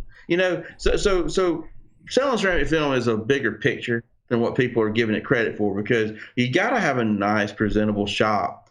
Sometimes a nice, presentable shop can just be a clean shop, an organized shop, just something well thought out, just a nice, humble space. And the better you can make it look and feel, the easier things become to pre-frame the customer, to condition them to ask for the money. Yeah. And then, of course, this is where I'm going into your world, website. Everything seems to funnel to a website, okay? I know Erik could probably better elaborate on this than me, but, we can go to Facebook and we can go to where people congregate, and we can advertise that we tint windows, and we can put our website on there. We can funnel people back. There's 101 ways. There's 1,001 ways we can funnel people to this website, and we can talk about that all day long through Instagram, Facebook, just whatever the world gives us out there in social media and Google. We can send them back. Now the website is like this hub that I see, and this hub has got to be built correctly to entice people or to convert people to give. To bring them to a call to action, which is typically to call you on the phone. And so that's one of the things we did right at the Glass Tiger Tinting. We had a good SEO game, search engine optimization. Mm-hmm. We were bringing people, easier to our site. So we had a lot of traffic, but our site was able to convert. Basically, It's like a big filter. You have to get found, you have to convert, right? Yeah, so in this game, what we're trying to do literally is put a filter up in front of between us and the customer at this point, because if somebody was looking for a $99, $150 tent job, I needed to filter them out. by my presentation, which was typically a nice video. Hey, my name's Ralph. Thanks for coming to my site. I'm probably the guy that's going to tint your car. And listen, what we offer here, is a super heat blocking film. It's called ceramic. It slows heat down, and it's actually quite incredible what it can do. Over and beyond the traditional films that you find in the market. Just something. We show the specs. We experimented 101 different ways. But by the time the customers saw what we had to offer, they would call us, and when the phone rang, and we started talking about ceramic, or we started talking about some higher end films, and they, can we make an appointment? They would come down, and then when they came down, they saw how nice our store was, how well we presented ourselves, the heat box, and then we presented ourselves to ask for over $300, and they would say yes. Right. It wasn't a coincidence. It wasn't magic. It was a well thought out plan. It was a machine that started from a super pre-frame, that started way out into the cyber world, funneled to a website, was filtered literally to get the junk out, to get my phone to ring, to position me to sell you something that was more than $300, because that guy woke up that morning saying, I want a nice tint job. I'm going to filter out all the $200 guys immediately. I'm going to go to the 200 and up, see who's got the highest price and the best film, and I would win every time. Yep. Would you like to elaborate on that? Yeah, I mean, because a lot of times the conversation gets into, like we just spoke over an hour about how to basically convince a customer that you are better than the person next door, that your film is better, which film to go with, and so on. And really, that is such, to me, it's the last 10%. The whole beginning 90% is getting in front of the customer and getting them interested in your shop.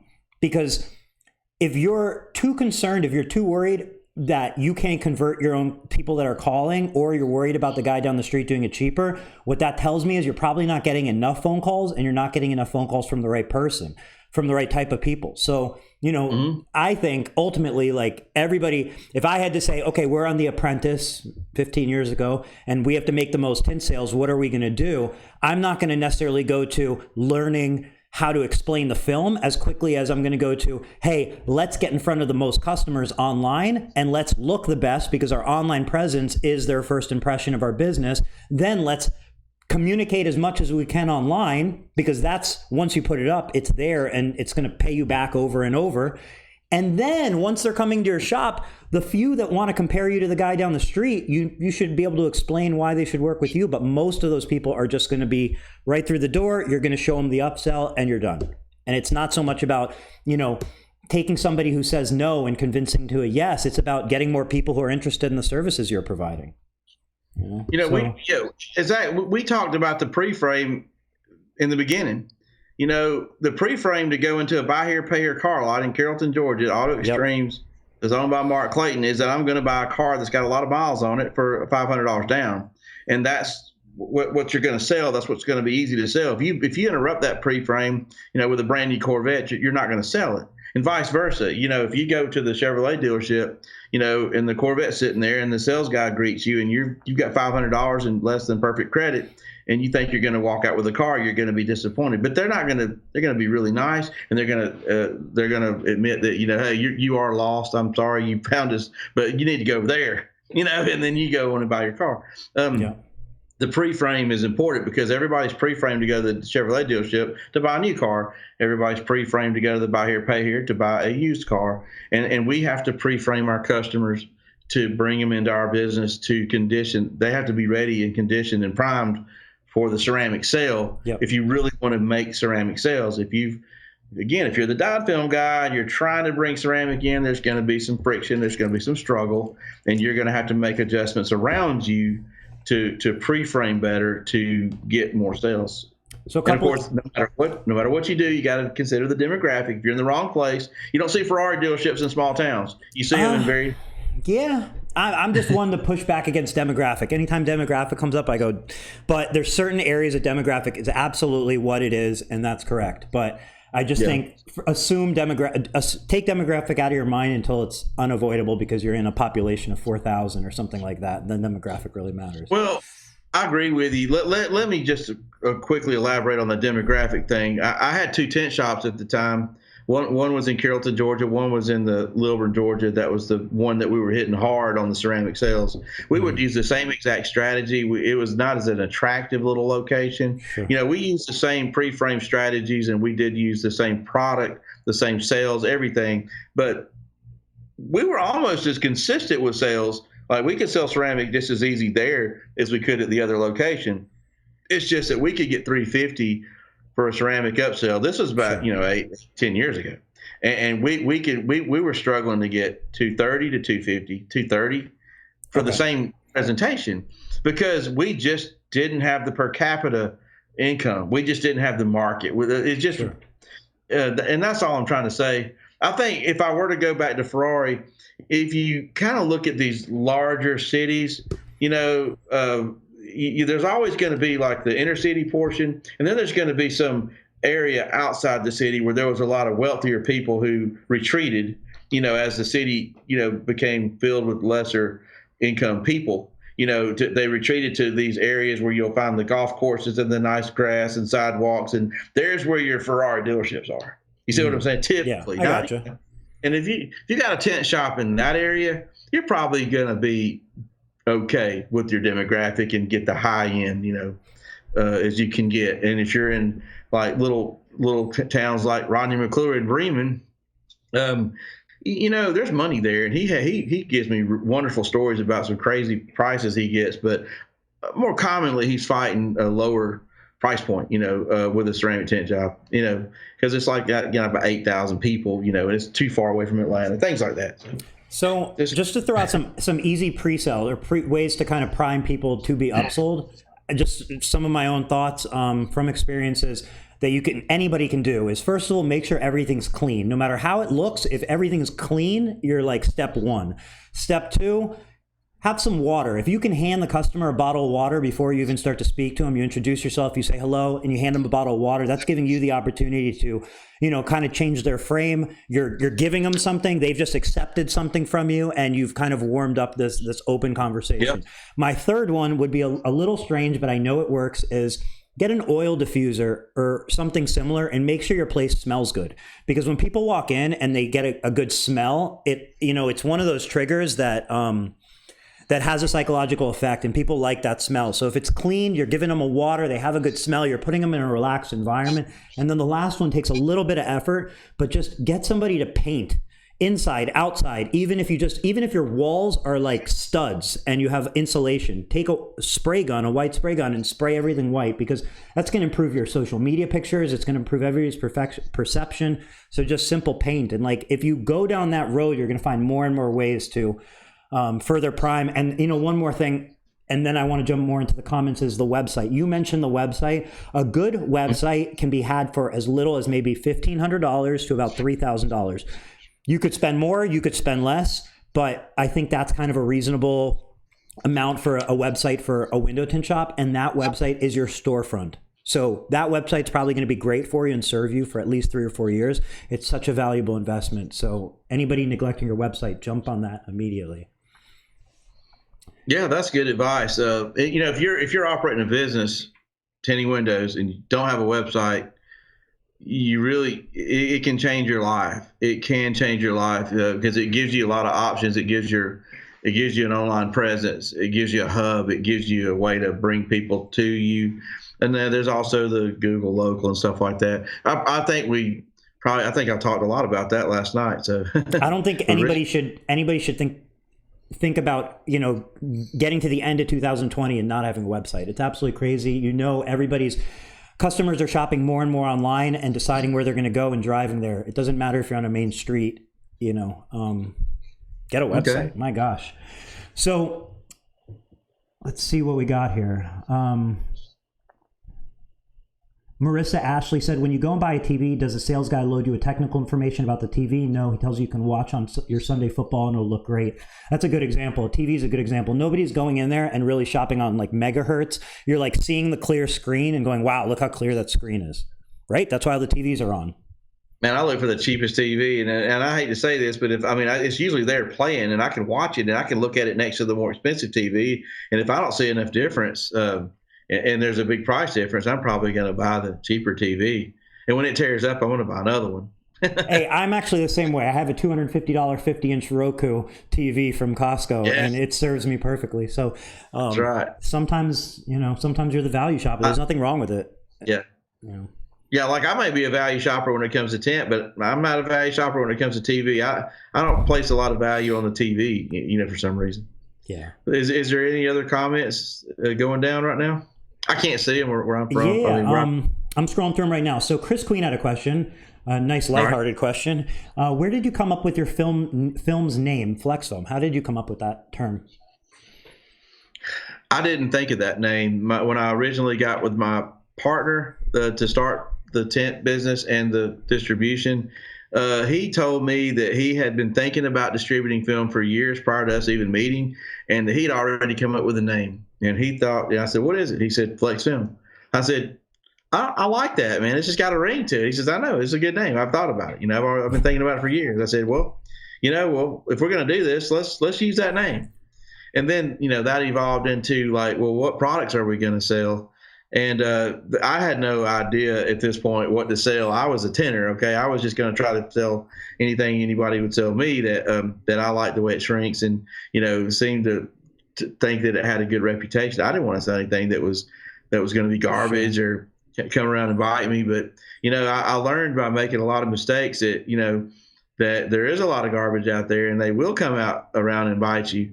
And that, anyway, I'm answering that question. I didn't want to get too far off, but I would like to discuss, my evolution to where I am now and where I started, because I don't want to sit here and toot my own horn and talk about, how great my film is or all. I would really enjoy talking about all the mistakes that I made, because that's what makes us grow.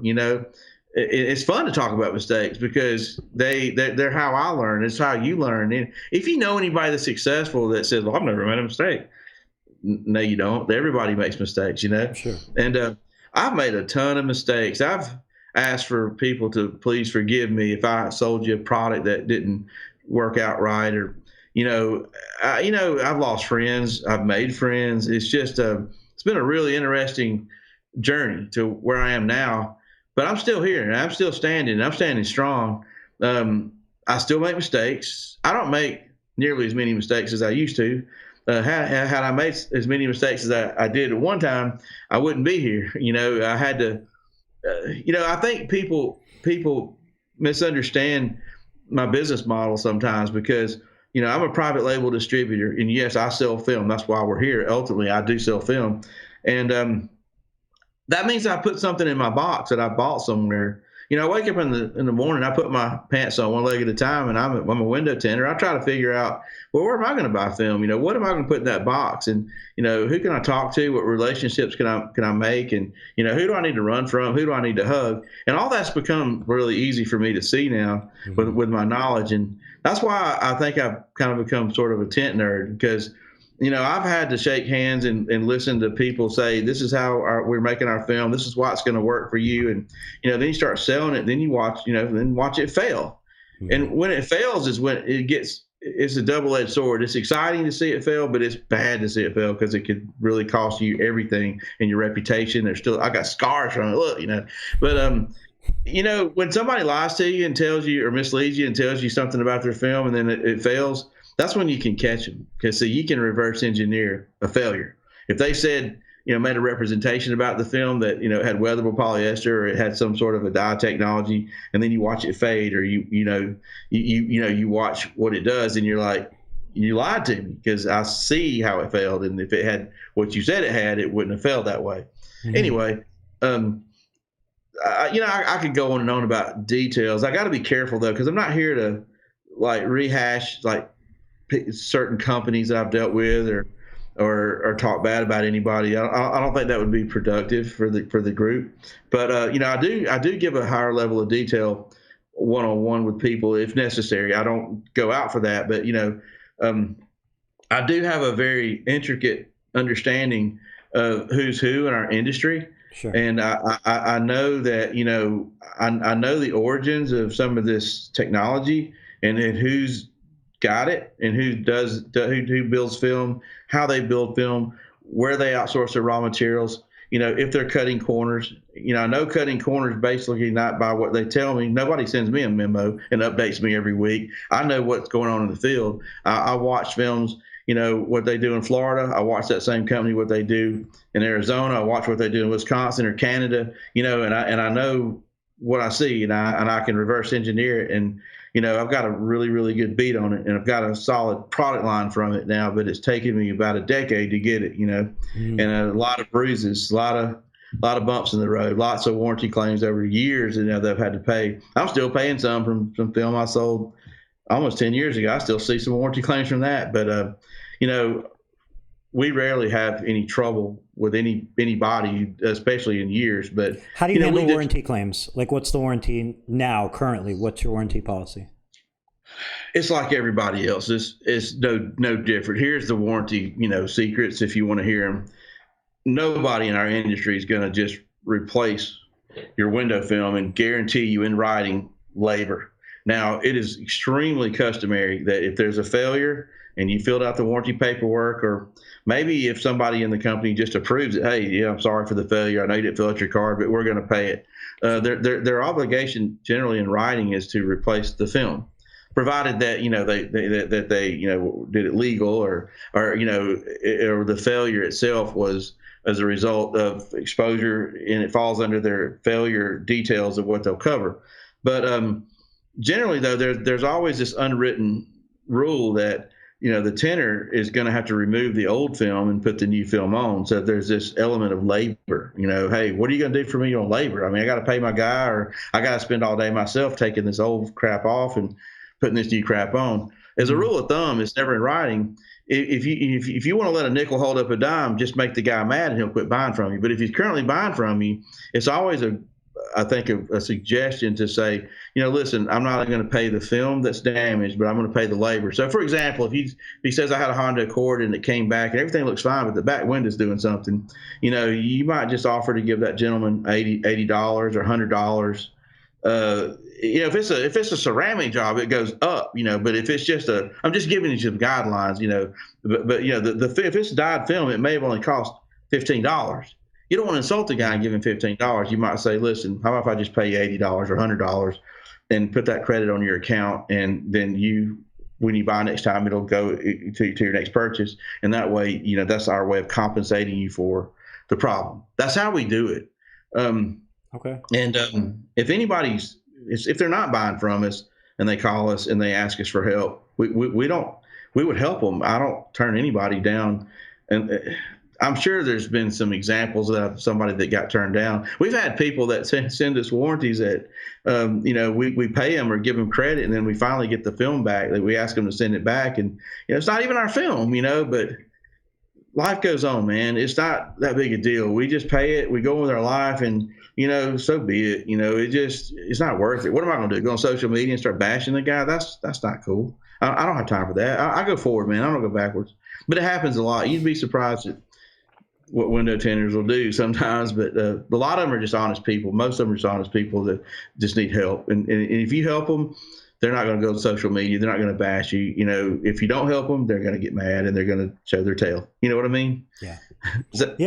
Yeah. It really is all about how you take care of it, because, like a tint shop may be frustrated that they have a warranty claim with you. But it's all about the way you handle it. The same way a tinter might, burn somebody's door or cut their dash and then go to replace it, and the customer is going to be upset with them. But again, it's all in how they handle it. So, like you said, most people are good. Most people give you that opportunity, and the world keeps moving on.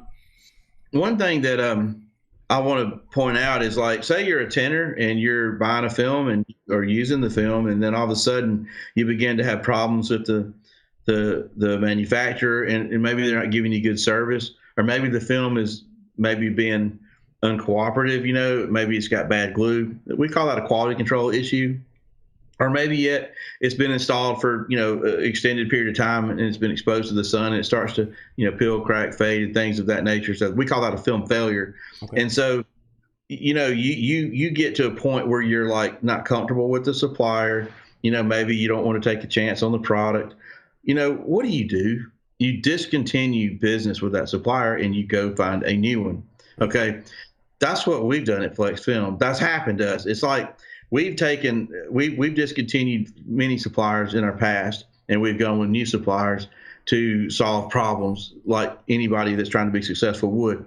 But unfortunately, if you're a tinter or you're a distributor, there's always going to be that customer or that dealer that wants to go back 10 years ago or 5 years ago and point out, don't let that guy tint your car because he'll burn your door panel, or don't buy film from that company because, it'll bubble off the back glass. Well, that's cool. I know you're mad. I know you got your opinion, but maybe that guy burnt your door panel. Maybe he hadn't burned one in 5 years. So maybe he won't burn your door panel. Maybe the guy that distributed some film to you that you had a problem with, maybe he didn't use that film anymore. Maybe he uses a different film and he's had great luck with it. There's always a little more to the story if somebody's actually standing and they're successful. Maybe the opinions, not always what it appears to be, So Rodney McClure asked, is there really an advantage of carbon ceramic versus a deep dyed ceramic? I think the advantage is going to, let's just assume for this example, you got two top shelf films, one's coming from a dyed film source and one's coming from a carbon source. And they both have ceramic coatings and they both have the, similar equal abilities to slow down heat. Mm-hmm. The question is, what's the advantage and what's the disadvantage? I think it starts to, rise to the top to the level of marketing. Okay. Maybe not so much to a room full of tinters, but at least, I'm going back down to the counter in my business where I'm trying to get the tint job, and I got the guy across the street using a reputable product that's dyed ceramic, and I'm over here trying to sling the carbon ceramic. Okay. I'm going to fight, in my opinion, with a bigger sword. And by the way, I can equally sell dyed films and I can carbon. So I can give you both sides of the argument and be very unbiased, because if you don't like carbon, I'll say you dye. You don't like dye, I'll sell you carbon. So I'm really not trying to win here on this, but my counter is different, because I want to suggest that if there's a product across the street from me that has dye in it and I got carbon, that I'm worried about fade and color change, because everybody knows dye fades. That's the presentation that I'm going to make. I'm fighting to win for my family to get the job. I'm not telling the customer that the dyed film is going to fade. It is his job or her job to do the research to figure out if it's going to fade or not. It's not mine. I'm just concerned. Some will, some won't, right? Yeah, I'm concerned about it. And so I can eliminate that concern because I can sell you carbon with no dye. And I know carbon won't fade or change colors because it's an insoluble, element that's stable, So I use leverage like that in sales to win. And if you put me with a carbon next to a dye, and I tried to take both sides, I can give you some pretty good both sides arguments. But I really lose the argument when it comes down to performance at the end of the day, because a dye will let energy go through it that carbon won't. So that's my answer. It's really a difficult. It starts to get more difficult to win when the films get better, and they come in from both camps, dye, carbon. Now you've got two good technologies that exist. Carbon was weaker 2 years ago. It had more low angle haze, but the dyes don't have low angle haze, but the coatings bring the low angle haze. And the dyed film companies using the inferior coating technologies were having low angle haze problems. The carbons improve, but if a carbon has an inferior low angle haze technology because of its source, it's got low angle haze problems. You just got to know what you're buying, and you got to understand it. That's what I'm here to explain to people if they ever want to call me. I know this stuff, man. I know what's what. Yeah.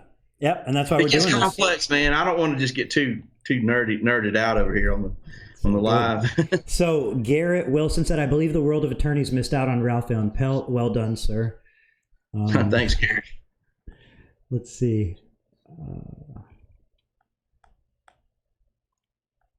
Garrett's somebody that's considered a dear friend, but he also, and I appreciate him. He listened to me, and he and I together went with some strategies, and carbon slash ceramic was brought into his situation, and I'll let Garrett say it. It changed his life. He essentially has a phenomenal business. He's got the pre-frame going on. He's got every ingredient he needs. Good location, sharp guy, good tinter, blah, blah, blah.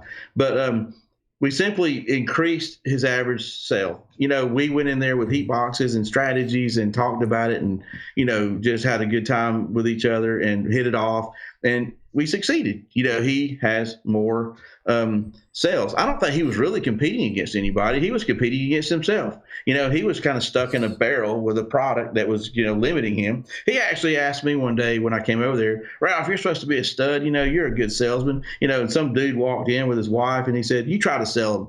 And I was using his current brand, not mine. And I'm just like, flopping like a fish on the dock, man, just like retarded. I was bombing out. The guy was, just got the cheapest film in there, and he kind of looked at me and said, "Well, what happened, man? Why you just totally failed? What happened?" I said, "Because I ain't got the right film. If I showed him something that actually worked, I might have had a better chance. And I think." Ding, ding, ding. He might have said, maybe we better see what he's got to say. So we changed out to our product, and started working. Ask Erik, it started working. So, because our film slowed more heat down. So you got to make a good presentation. You just can't go buy a ceramic because they say it's ceramic.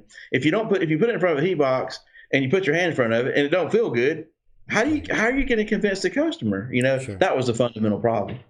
So anyway. So on a different note, Liz wants to know what the green drink you're drinking is. This is Clear Valley Dollar General bottled water with a Jolly Rancher apple. You put a Jolly Rancher in your water? Yeah, man. No, Jolly Rancher to go. Is it like a powder? Okay. A little powder, give it a kick. Yeah. Rick McIntyre said you should never view another shop as a competitor. There's no such thing as competition in the real world. That is all in someone's head. With the millions of cars out there, if you're fighting over a customer, you're doing business wrong, and I can prove it. Rick, I agree with you completely. I definitely think there's enough customers out there, and when you focus on your competitor, you're focusing on the wrong place. It really can steer you astray.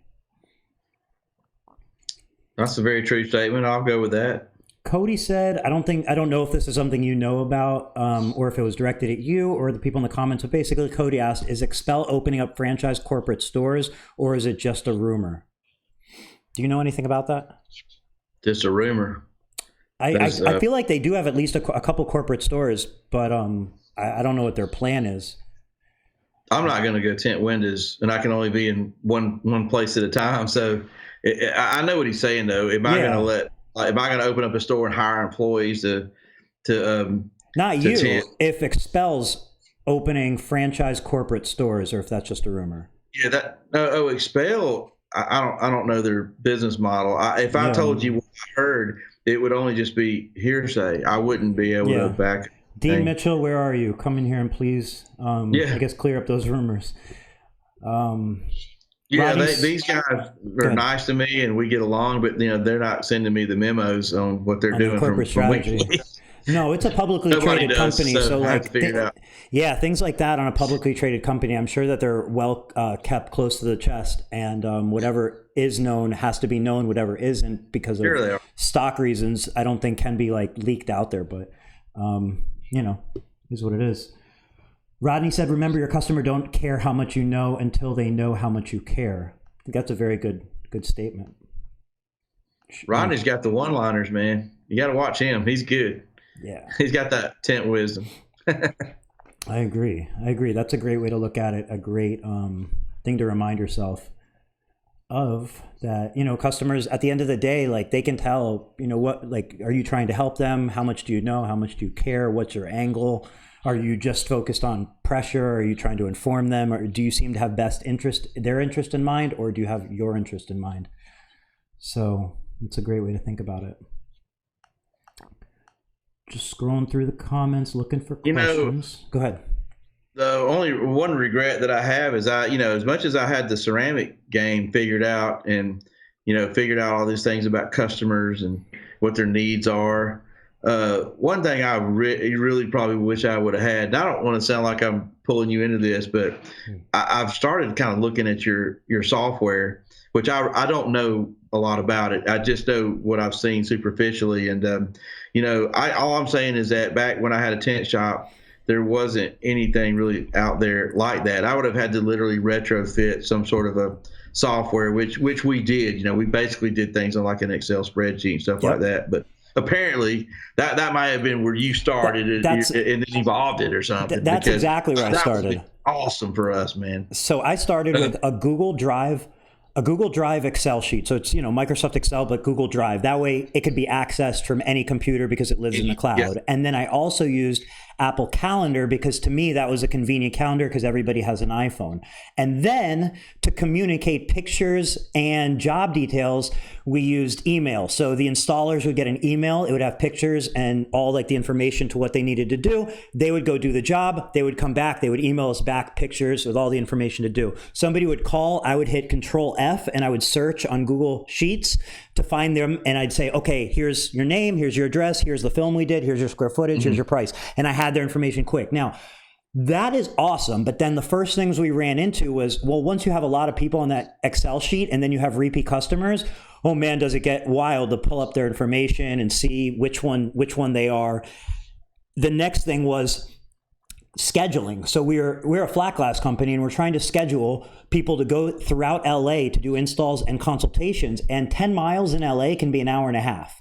So grouping people together is essential. So when I'm taking these phone calls and I'm going, okay, where are you located? Okay, perfect. And then I'm looking and I'm like looking through the calendar. I'm going, all right, when are we going to go there? I can't just look for an open spot. I have to find a time we're nearby because it could be an hour and a half commute just there and then the same thing back. So I said, what I need to invent for this business that would make my life easier, the start of it is I need a calendar with dots on it. So when I can see where my appointments are, and I can see a dot where the one I'm scheduling on, because then I can go through the days and I can match the dots. I can see when the purple dot matches with the blue dot or the green dot, and I can see this is when we'll be in your area. And that was the beginning of Tint Wiz for my company. That's how it came up. And it replaced now the calendar, it replaced Google Excel, and it replaced that email information. So then from there, we quickly added the ability to upload pictures. And then we said, well, can we make like a check-in and check-out feature? Because then we know when the installer, because you get those calls in the morning and say, hey, it's 8 o'clock and I haven't, my installer hasn't shown up yet. And I could say, well, no, they showed up on site or they haven't or whatnot. I could check in on my installers. I could see what time, and we just went along down that progression, adding a way to do proposals on site and give the customer a digital proposal. That saved consultants a lot of time. That raised their closing percentage. Then, adding invoicing in QuickBooks, and basically what we created was a method that everybody in our company could share. The graphics people, the people answering the phones, the consultants out in the field, the installers, me as the business owner. We could all be in touch with the jobs in real time, share that information in one place, and be able to provide a level of customer service that you couldn't provide when you're looking through emails and you're making mistakes and you're searching through Excel sheets. And that was Tint Wiz. This sounds like it was born. I don't mean to interview you, but I had a quick question. Let's do it. It sounds like it was born from a flat glass needs. It was. So it was born for flat glass. Did it evolve into automotive? Yeah. So as well. Exactly. So, we early on had some users using it. They were in automotive, and we built automotive right alongside the flat glass.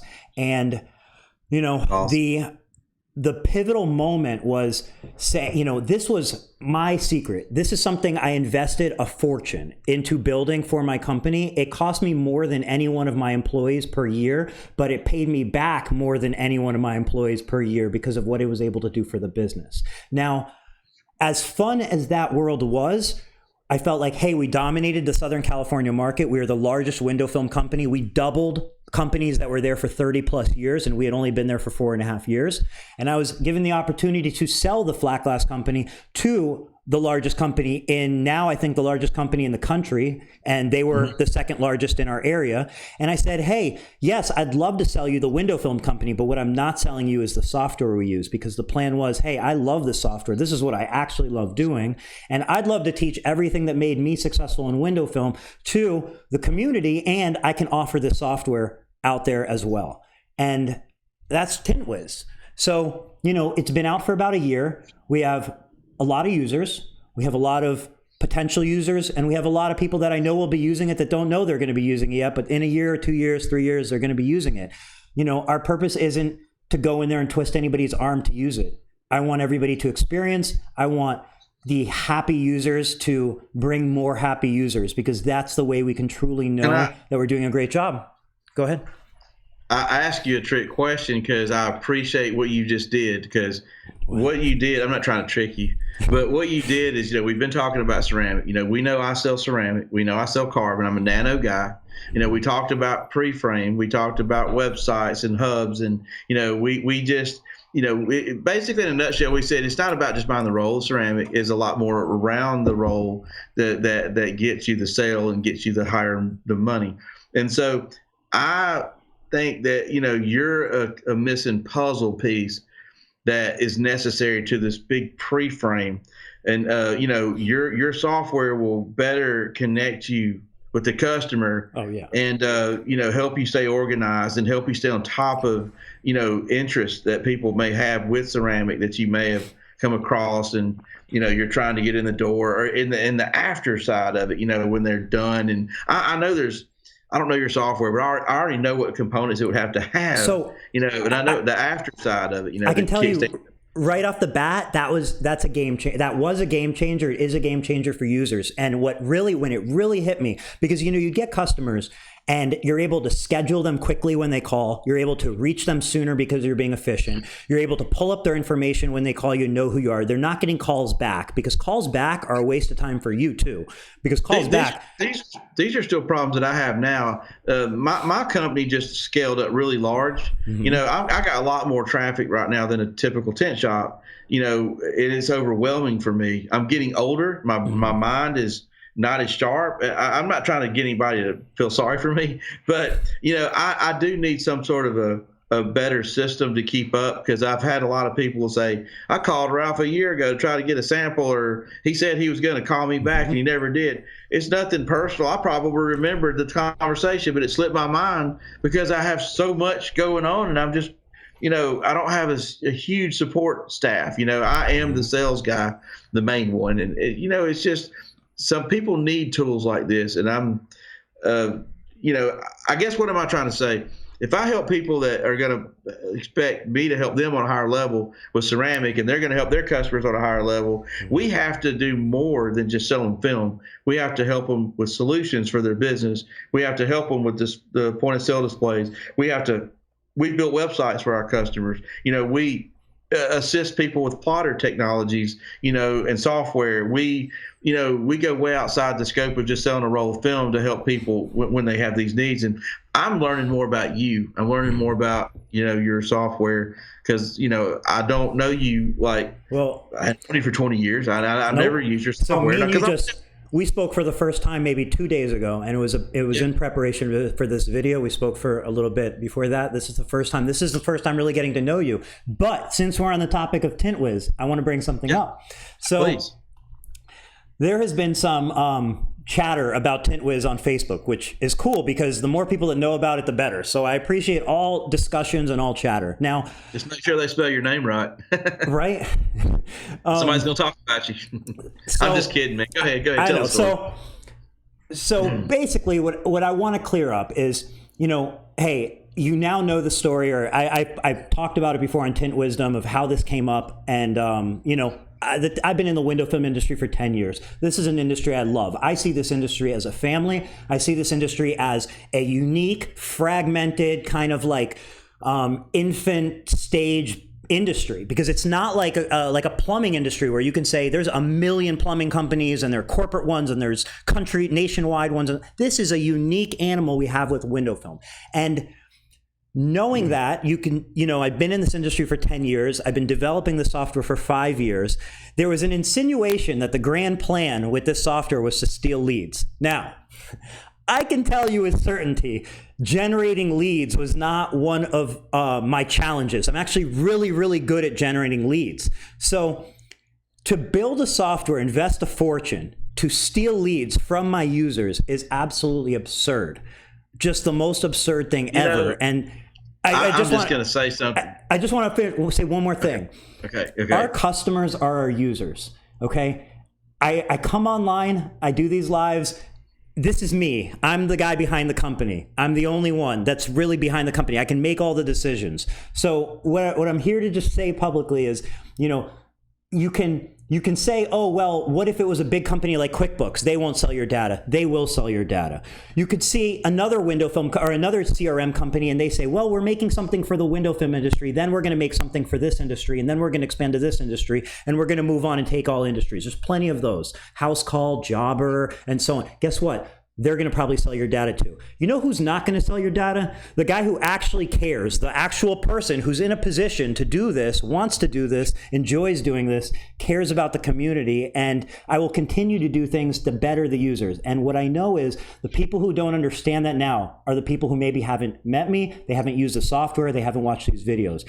But I am certain over time, they're all great people, there's misunderstandings, I'm always here to clear it up, but at the same time, I'm not going to take part in craziness that goes on in online forums. So anybody ever has questions, I'm the easiest person to reach. I'm live on Facebook multiple times a day.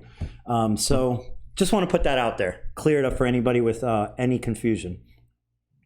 Well, I'm glad you did, because I saw where maybe your company was being attacked to assume that to make people think or assume that you are there to sell their data, which would be the strangest breach that you could ever do, to try to go up to some small town window tinter and what are you going to do, get $500 to give his competitors customer name? And one more thing, the tri-edges, it was insinuated that I sent out these tri-edges as a way to lure in leads to my master plan. Listen, my plan with tri-edges, and the reason I sent those out, of course, I want you guys, I want all the tinters, I want everybody to be able to experience a great product. Yeah, my attention. Right, I want to get your attention. I want you to be aware of Tint Wiz. Of course, I want to find ways to bring awareness to Tint Wiz. It's something I know can help people once they learn how to use it and they implement it in their business. I know it helps Jay from Tri-Edge. It's going to help all the tool companies, 44 Tools, every tool company that sells Tri-Edges, it's going to help them because it brings awareness to their products. We never sold them, but here's what it does even more. And those are my reasons. And then this is my reason in the back of my head, because I want to push manufacturers. I want to push tool companies. I want to push every other company in this industry to raise the bar on how they treat tinters and how they treat their customers. Because what happens is, if Tint Wiz gives away free tools, well, maybe we should give away free tools. Hey, maybe we should supply more things for our tinters. And you know what that does? That raises the bar for tinters. Everybody benefits. And I think that's what it's going to do. There's no secret plan. I keep thinking of that cartoon where there's like a guy and he's like this. And it's kind of like he's like a villain or something. I don't know the name of the cartoon. This isn't it. That would be fun, but this isn't it. This is legitimate, and you'll see my plan is, this is at least a 20-year plan. I have at least 20 more years in me. I'm 36. 56, maybe it'll turn into 66 or 76, but I know for at least 20 years we're here. So if you don't know me yet, if you don't like me for some reason, if you haven't used Tint Wiz, that's cool. This is the very beginning of a 20-year relationship we're going to have together at minimum. So whether you like it or not. Yeah, whether you like it or not, I'm here to stay in the industry, and I love everyone. Yeah, that's why I'm trying to be your friend, man. I mean, why not? We can all be friends. There's no scenario where being enemies works out for anybody ever in the world.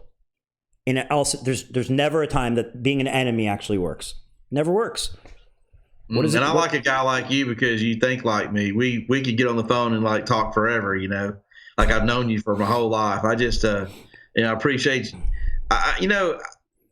I profiled you, man. I didn't know who you were. I was trying to figure you out.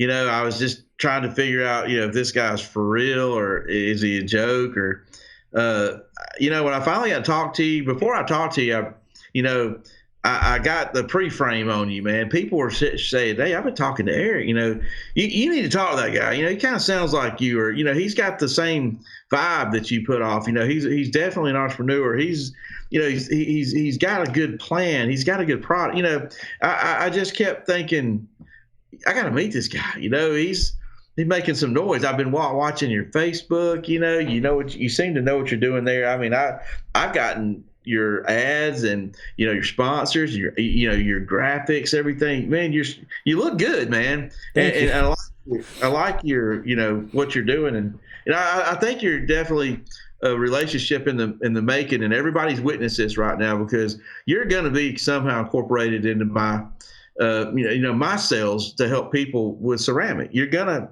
be a piece of that puzzle. I know you are. that piece is like everybody's witnessing it right now, going down. You know, and I know from being on the side of a window film company, I know the things that I wish were provided to me by a window film manufacturer, by anybody. But I used to look to the manufacturer and say, "Why don't you do this? Why don't I have this? Why haven't you created this?" And I have the opportunity to create it and bring it to market and help either push manufacturers to create those things and to better what they're doing, or to align themselves with Tint Wiz and let's help do it together. But either way, it benefits the industry, and that's how everybody working together. There's room for all the window film manufacturers to sell film. There's room for all the window tint dealers to sell film, and there's just room because it only drives innovation. It only drives more success. So we're all in this together. I'll tell you what. I don't know how many people are watching us. If we still got activity, you got the monitor over there.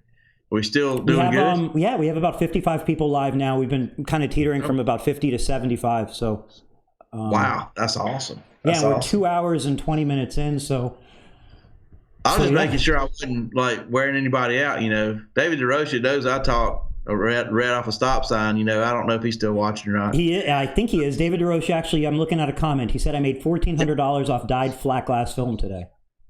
It's freaking nice. Well, he's a dyed film winner, man. He's doing pretty good over there. Lumar RN07 on dual pane, which is a great dark film. Glass. Yeah, for flat glass. And go ahead. Well, I just I don't know if anybody's asking any questions, but I guess when a new movie comes out, you start seeing the stars. They're on the Tonight shows, they're on the morning shows. You're all gonna see me. I have a new product. I sell film, and I can tell you honestly, I've never had the two combinations I've got now. I've got the performance. I've always had the performance, but I've never had the most user-friendly film. And it's always kind of kept me a little on the shy side because I knew my film was going to be somewhat of a struggle for somebody that just wanted something a little easier, because there were other products out there that are a little easier to put on. But you know what? I got it both now, man. I got it both. I got the best user-friendly film. I got the best technology. I got the eliminated low-angle haze. I mean, I got this new life about me. I'm going to be on videos, I'm going to be on lives, and I'm going to be talking about it. If anybody wants to try my film and they want to contact Flexfilm, I'll probably personally give you a $50 coupon. What do you call it? A code that you can use at checkout. Yeah. So anyway, what's the easiest way? If somebody wants to try out your films, is there samples available, or do they order a roll, or what do they do? Literally, what's the next step if somebody's interested? I'm not trying to sound lazy or anything, but for a smaller company that's very laser focused on what we sell, we cater to only a small part of the market. With the nano technology versus the dye, we don't have the biggest customer base. So if you called us up, we would have people that would help you and listen to you and help you with samples, or maybe offer you deals on a roll to try, at a discount, things like that. But, you can always go to our website and click on sample on anything we sell, for a subsidized price and try it, for like a 10-foot or maybe 10-foot samples. I know now that's a sample. And a lot of people are like, I'm not going to pay for a sample. I got that. Okay. But traditionally, people don't pay for dyed film samples, and that's typically the way you sell dyed film. We ain't selling dyed film, so we are going to charge for a sample. And kind of the reason we do that is it's just a filter, because if we had free samples, it would get out of control. People everywhere would come and kill us, and they're not really qualifiable customers. We don't want to sell to anybody and everybody. We just really want to sell to the window tinters at the end of the day. So if you were to go buy a sample like of a dyed film, it's like $4.95, or a carbon film would be like like $10. Okay, pay it. It's more to cost you more to ship it. And then if you like it and you want to buy a roll, call us up. We'll give your money back right there for the next roll purchase. So it's free, really. We just have to put a filter on it to manage it. It's out of control. So I'm a little or like I'll give a $50 off coupon. Here you go, $50. You come to our site, buy whatever you want, and at the checkout, put it in, and $50 goes off your bill. That's it. I'll do that, if people ask, and I'll give it to them personally. I'll send it to them within 5 minutes. That's it. So, okay. So if we could, and then this was a comment from a little while ago, but I feel like it's a fair question. I actually have my own response, but let me let you respond to it first. Paul said, so it was in response to the warranties. And when you were mentioning, covering the film, but not necessarily covering the labor, sometimes covering the labor as a credit and so on. He said, and I just, the reason I want to bring this up, or he asked the question, is because I think this is an angle that sometimes people see it from, but there's a way to clear this up. So what Paul said was, so you make all the money, but we as installers cover the cost to replace the rubbish film. Well, first of all, I think I was misunderstood. Let me clarify what I want people to understand. Okay. I don't make the rules. I report the rules. Okay. The rules in the industry, if you go read anybody's warranties, you can pick the top shelf companies and you can read their warranties, and they specifically say that they will only replace the damaged film. That is what everybody agrees to do in writing. If there's a warranty that exists where they specifically spell out that they're going to compensate you for labor in addition to film, I would like to see it. I haven't seen it yet. I don't know where that exists. And if it's something that exists, show it to me. It's new. I promise you it slipped through the cracks, and I don't mean to give out bad information. Now, what I'm trying to tell you is, apart from everybody's warranties, and they specifically do not include labor, the question is do manufacturers pay labor? The answer to that question is yes. It is a common practice. If your film fails, in writing, all you owe them is film replacement. That is a safety guard to sort of be in line with the industry standards of what these warranties are saying. But if you want to apply common sense to this, don't go past common sense. It gets dangerous. If you got a good customer and there's a good relationship, and they call you up and they say, Ralph, or Lumar or 3M, we need your help. Okay, we put your film on and it failed. Okay, will you help us? Generally, they'll say absolutely. We'll say absolutely. We'll not only pay for the film, but since you're a current customer, we value you, you're a good guy, we're going to also offer to pay you labor. And we would like to help negotiate that, because every market's different. Everybody's charging different prices. But what would be fair? And that price usually emerges, and that number is usually put on as a credit, and you get that back. And we do pay for the rubbish film and the labor, and that is how we handle it. We never. I'm speaking for myself now. Would you let a nickel hold up a dime? If you're buying $30,000 worth of film from me, no, and you got a back window, would I let you walk over $100 bill? I wouldn't, just a common sense. Anyway, but I tell you what, if you had a back window that went bad, and you reported it on Facebook, and you were trying to get Mark Zuckerberg to help you, and then everybody was starting to bash it, and then you call me and ask me for help, it would be a little more difficult for me to want to deal with you, because I'd be like, what are you doing? Why are you trying to bash me, then try to come help, and ask me to help you? You know what I'm saying? I'm a human being. Yeah. I'm get a it. human being, and it all happens on the other end too, because you get those customers who leave a bad review over nothing, and then maybe call and want something for free, and it happens. The one thing that I want to point out, Paul, the way I looked at it as a window film company in a previous life, you said, Paul had said, so you make all the money, but we as installers cover the cost to replace the rubbish film. So the way I looked at it is, as the tint company, I made money from the customer, okay? I did make money. Now, the manufacturer made money, I made money. Now, here we have the customer back with a warranty issue. The manufacturer supplying the film, I'm supplying the labor. I still have some money left over. I still made money on that project, even so I had to add in more labor. They still made money, hopefully, on the film, even so they had to add more film. We both made some money. We both had, made a little less than we had hoped. Now, if that situation's happening to you constantly, then you're carrying the wrong film. That's definitely not, I would move on, because that sucks.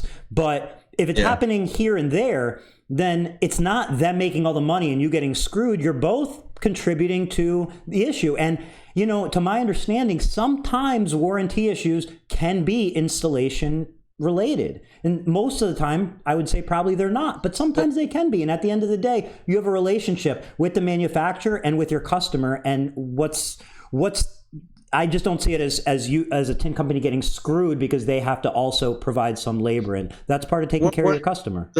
The first thing you have to distinguish when you get this call from a customer is that, are we dealing with a warranty claim, or are we dealing with a quality control issue? They're two separate issues. Sure. Let's tackle the first one real quick. The quality control issue. You sell somebody a roll of film, it's simply not suitable for its intended purpose. Maybe it's got some bad glue. Maybe it's, maybe been damaged in shipping. I don't know, but, the customer's going to immediately call you, hey, the film's got bad glue. The film's got problems, spots in it. I can't put this on the car. Okay, the remedy for that is to instantly give that customer what they ordered and make it right, shipping and everything included. Now, that's pretty simple. Those are common. Those happen to everybody. Okay. The film failure is the worst one. It's when the film was intended for its suitable purpose, installed on the car, and then stayed on the car for some extended period of time, and due to exposure from the sun, began to fail in some sort of specified way, like in the warranty: peel, crack, fade, color change, and things of that nature. One of the largest companies in the world that sells film does not even have a fading or color change language on their warranty. Just thought that was kind of interesting, which is typically, a problem. It's mostly going to be adhesive failure. But if it's a film failure, then there's an issue of removal, and there's replacement, and there's labor in the middle, and that has to be considered. But that's usually never addressed on a warranty in writing. That is usually subject to, the manufacturer and the dealer, making some arrangement, and that's typically based on the current relationship that's involved at the time of the warranty claim. And I'm saying that if you totally got mad at a company, you went crazy on social media, you stopped using them, you went somewhere else, and then tried to call them and ask them for labor, you're probably not going to get it. Sorry, I'm not speaking for myself necessarily, but I'm speaking for everybody. They're going to loophole you. Hey, man, that film wasn't legal in that state. Or did you fill the paperwork out? Did you write down the roll number? There's a million and one ways. Every warranty you can loophole out of it if you really want to. But if that's the way you're going to run your game, and you got bad film, and you're going to get a bad reputation as a distributor or a manufacturer, it will come back and bite you. That's all there is to it. Yeah. No different than anybody's business. So did I help out? I hope I helped answer the question. We got plenty more questions. So if that did or didn't answer, just keep up with questions and we'll get to it again. So Janice said, Mike Alexander wants to know, where is the industry going, such as manufacturers have accessorized vehicle, Bluetooth backup cameras, and amenities? Hydrophobic coatings are becoming a norm. Where do you see our challenges going forward? There's a lot of variables other than what was mentioned. There's glass.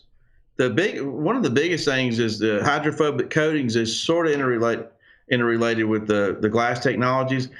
We've done some research. I don't know this to be 100% accurate, but there's a lot of truth in the middle here.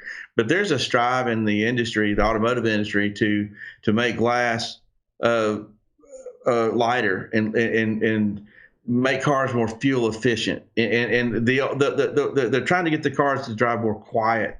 But the way they used to do it was make the glass heavier and harder and denser. Dual pane, right? Even well, not necessarily that. Just heavy, just thick, heavy glass to make the car drive smoother and better. But it wasn't contributing to fuel economy. So we're seeing some lighter compounds. We're seeing some newer glass technologies that make the cars lighter. And the glass is getting softer. And sometimes, it changes out, the way we install the film. And we're noticing hydrophobic coatings. We're noticing they're not cleaning the glass out, like they did out of the molds. It's just, I've heard so many different stories from different glass companies trying to find out what the heck's going on. But I think it's got a lot to do with a little bit of all of it. It's just our times are changing, manufacturing's changing, the strive to make glass different, to make the cars have better fuel economy. It's all combined, man. You just got to stay on your toes. You just got to know which ones are what. And there's no substitute to either just learn by doing and memorize what cars are problematic, which ones are going to have the peanut fingers, because of the way they do their defroster lines. And then, look in the forums and look, just be informed as you possibly can by keeping your ear on the ground, and your eyes in the sky. Like the coatings on like Toyotas and Lexuses, on the inside, a lot of them now have like a coating that. Yeah, you can always go to any of these groups, like the WFR group, especially because there's almost 8,000 people there, and say, hey man, I'm about to tint a certain car today. Any heads up? I'm worried about hydrophobic coatings. I'm worried about peanut bubbles. What y'all know, man? What you got? And somebody's always going to come on and help you. It's better than Tint Dude now. It's up to date. It's live. It's instant. Like, wait about 5 minutes and watch the comments come in. So that's what I recommend. Matthew Perry said, how does the software work for automotive? I heard it's geared towards flat glass. It's actually geared towards everything. We have flat glass, automotive, and marine. You can handle PPF. You can handle paint. You can handle anything. So you can handle ceramic coatings. You can put in like the color of your vehicles and then sort by them. You can put in the make, model. That's all preloaded. All the films are preloaded. All automotive films are preloaded. All vehicles are preloaded. You can even put the tag and VIN in the customer record if you'd like. And what that does is give you the ability to then look back and be able to pull up your customers based on, you could pull up a red Tesla Model X, with a certain shade of film. You can sort your previous automotive customers and flat glass and marine in any way you want once you're using this. That helps you then in marketing, that helps you in sales. You're going to use that information literally forever. So it's definitely, we get users who will say, well, we heard it's for a big company, we're small. Well, definitely a big company can use it. A small company needs extra hands, right? You want an extra person, extra 10 people. Well, you can get that in the form of a software. You don't need to be a big company to be organized. And then that same goes for flat glass versus automotive. Automotive, I mean, if you're doing appointments, do you want your customers to get a text message automatically when you schedule them with your address and with the confirmation of time, or do you just want to ignore that? Do you want to have a calendar? Do you want to have what time you brought them in, what time you checked them out? Do you want to have quick invoicing? Do you want to have a place to put pictures, before pictures, after pictures, walk around videos, and so on?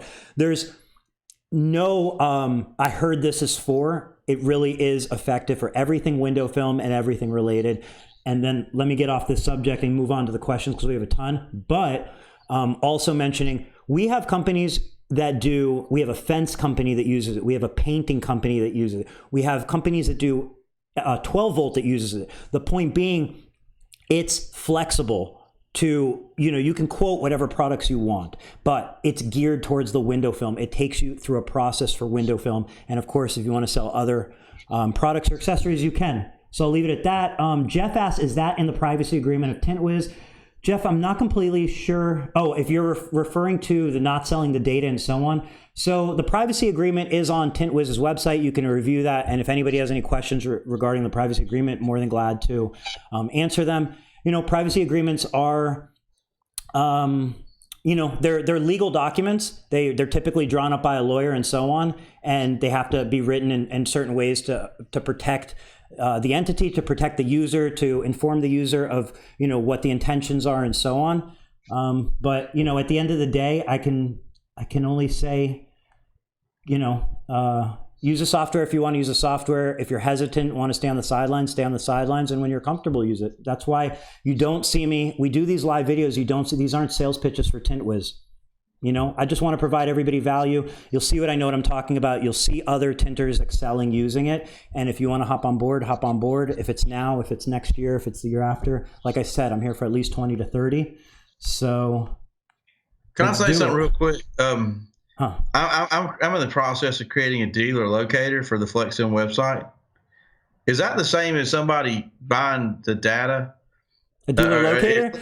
I mean, that's some of it. That's some of it, because see, I think tinters can sometimes worry about problems that don't exist. If I was a tinter and I was using your software and you sold my customer base to the guy across the street, who cares? Oh, I would care. I would stop using it. If I was a tinter, I know what you're saying. I know what you're getting at. If I was a tinter and I was using a software and they sold my data to another tinter, I would absolutely stop using them in half of a second. Of course, it wouldn't make any sense. However, I feel it's silly if you're going to put up walls in front of you for problems that aren't real and don't exist as a boundary that stop you from moving forward. So I'll give you an example. Like, we're all on Facebook right now and we're all on Gmail. So like if you said, oh my gosh, my webcam is going to come on and they're going to see my emails and they're going to say, okay, cool. So get rid of your phone, get rid of your email, and we already know they're using your data and we're still cool with it. In this case, you know, hey, I'm accountable. I'm right here. Hello. You think I'm selling data? I'm going through all this trouble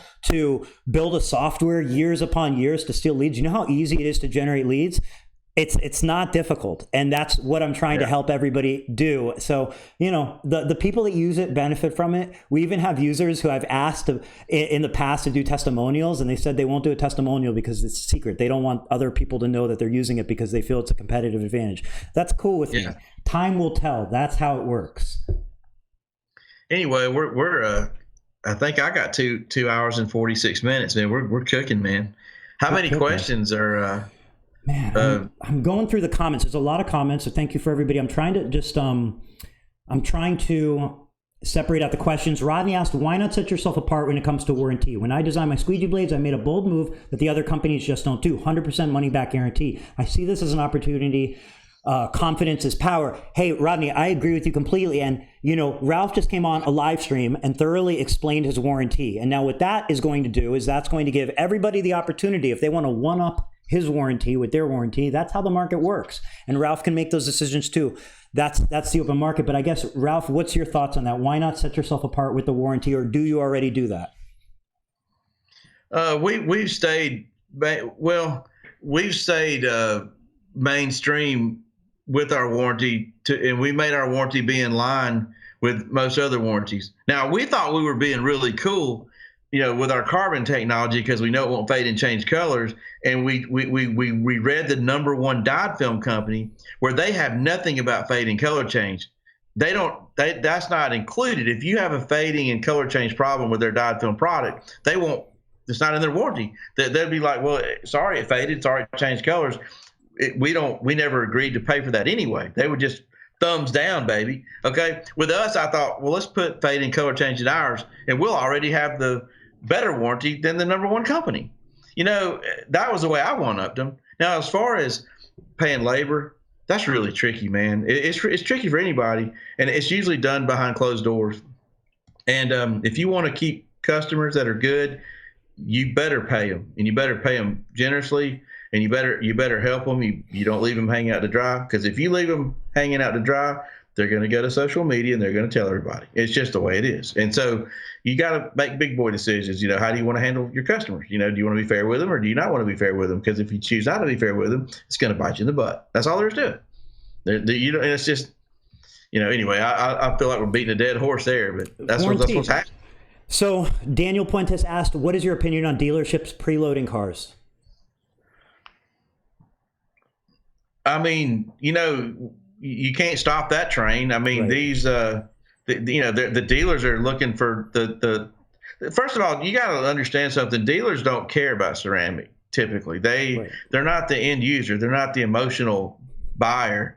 They need the tint on the car, and they want to see how cheap they can get it done. And, you know, with all these preload opportunities for them, you know, with the plotters and the, you know, training the detail guy and the manufacturers that are involved with all this process, you know, you're going to have to deal with it. But if you think about it, they're just preloading the cars with usually a lower grade of film. You know, it's just a matter of time that, you know, we'll see the car eventually, and we might be able to upsell them to a better film. Or, you know, are you losing a job at a dealership? I'm not saying to Daniel specifically, but, you know, a lot of people might be more sensitive to it if they lose their job at a dealership because of that program. But as far as the ceramic guy or the carbon guy in town trying to cater to the, you know, people on the street, you know, and looking for the value shoppers, he probably doesn't even care. I mean, honestly. So I guess it depends on who you ask, and, you know, what level of encroachment that has on their business as to what they'll think about it, you know. Sure. So that's just my general comment. I think, like you said, it depends if you're losing the job, because if your manufacturer is coming in and, you know, kicking you out of the dealer and replacing it with a plotter and training somebody that works in the shop, then yeah, that's rough. But if you're upset that dealers are tinting cars, that's like free market. That's just how the world turns. Like, there's no way there's no reason to even engage in that, because, you know, it could happen anywhere. It could happen at the port. It doesn't even have to happen. It could happen from the manufacturer before it leaves, before it enters. Yeah. What about the factory privacy glass? I mean, you can't stop that. Yeah. So let's see. So I reached the bottom of the comments. I think I'm finally caught up. But we have, there's still comments coming in. If anybody has any questions, we're approaching 3 hours. I don't want to, I've set aside 24 hours to do this, but I don't know about yourself, so I don't want to keep you all night. But you did have a question in regards to, is Flexfilm available? Do you have any distributors in Australia? I assume the answer is no, right? If it's not in Canada, I doubt it made it to Australia. No, I have no. We only have one distribution point in between Alabama and Georgia. It has an Alabama address, but we're kind of right on the line. We're in a good place for the South, but it'd be surprising how many actual customers we have, and especially customers all the way in California. It's amazing. We do ship in all 50 states, and we have a pretty strong business and a pretty solid customer base, but we have a very micro niche customer base. We're not appealing to the majority of what's out there, which is dyed film. Dyed film is, it rules. If you ever go to, just do this. If you ever want to go to a big Facebook group and you want to say, hey, what film do you guys use? Well, the dyed film's going to win. Whoever sells the most dyed film gets the number one every time in that group. That's it.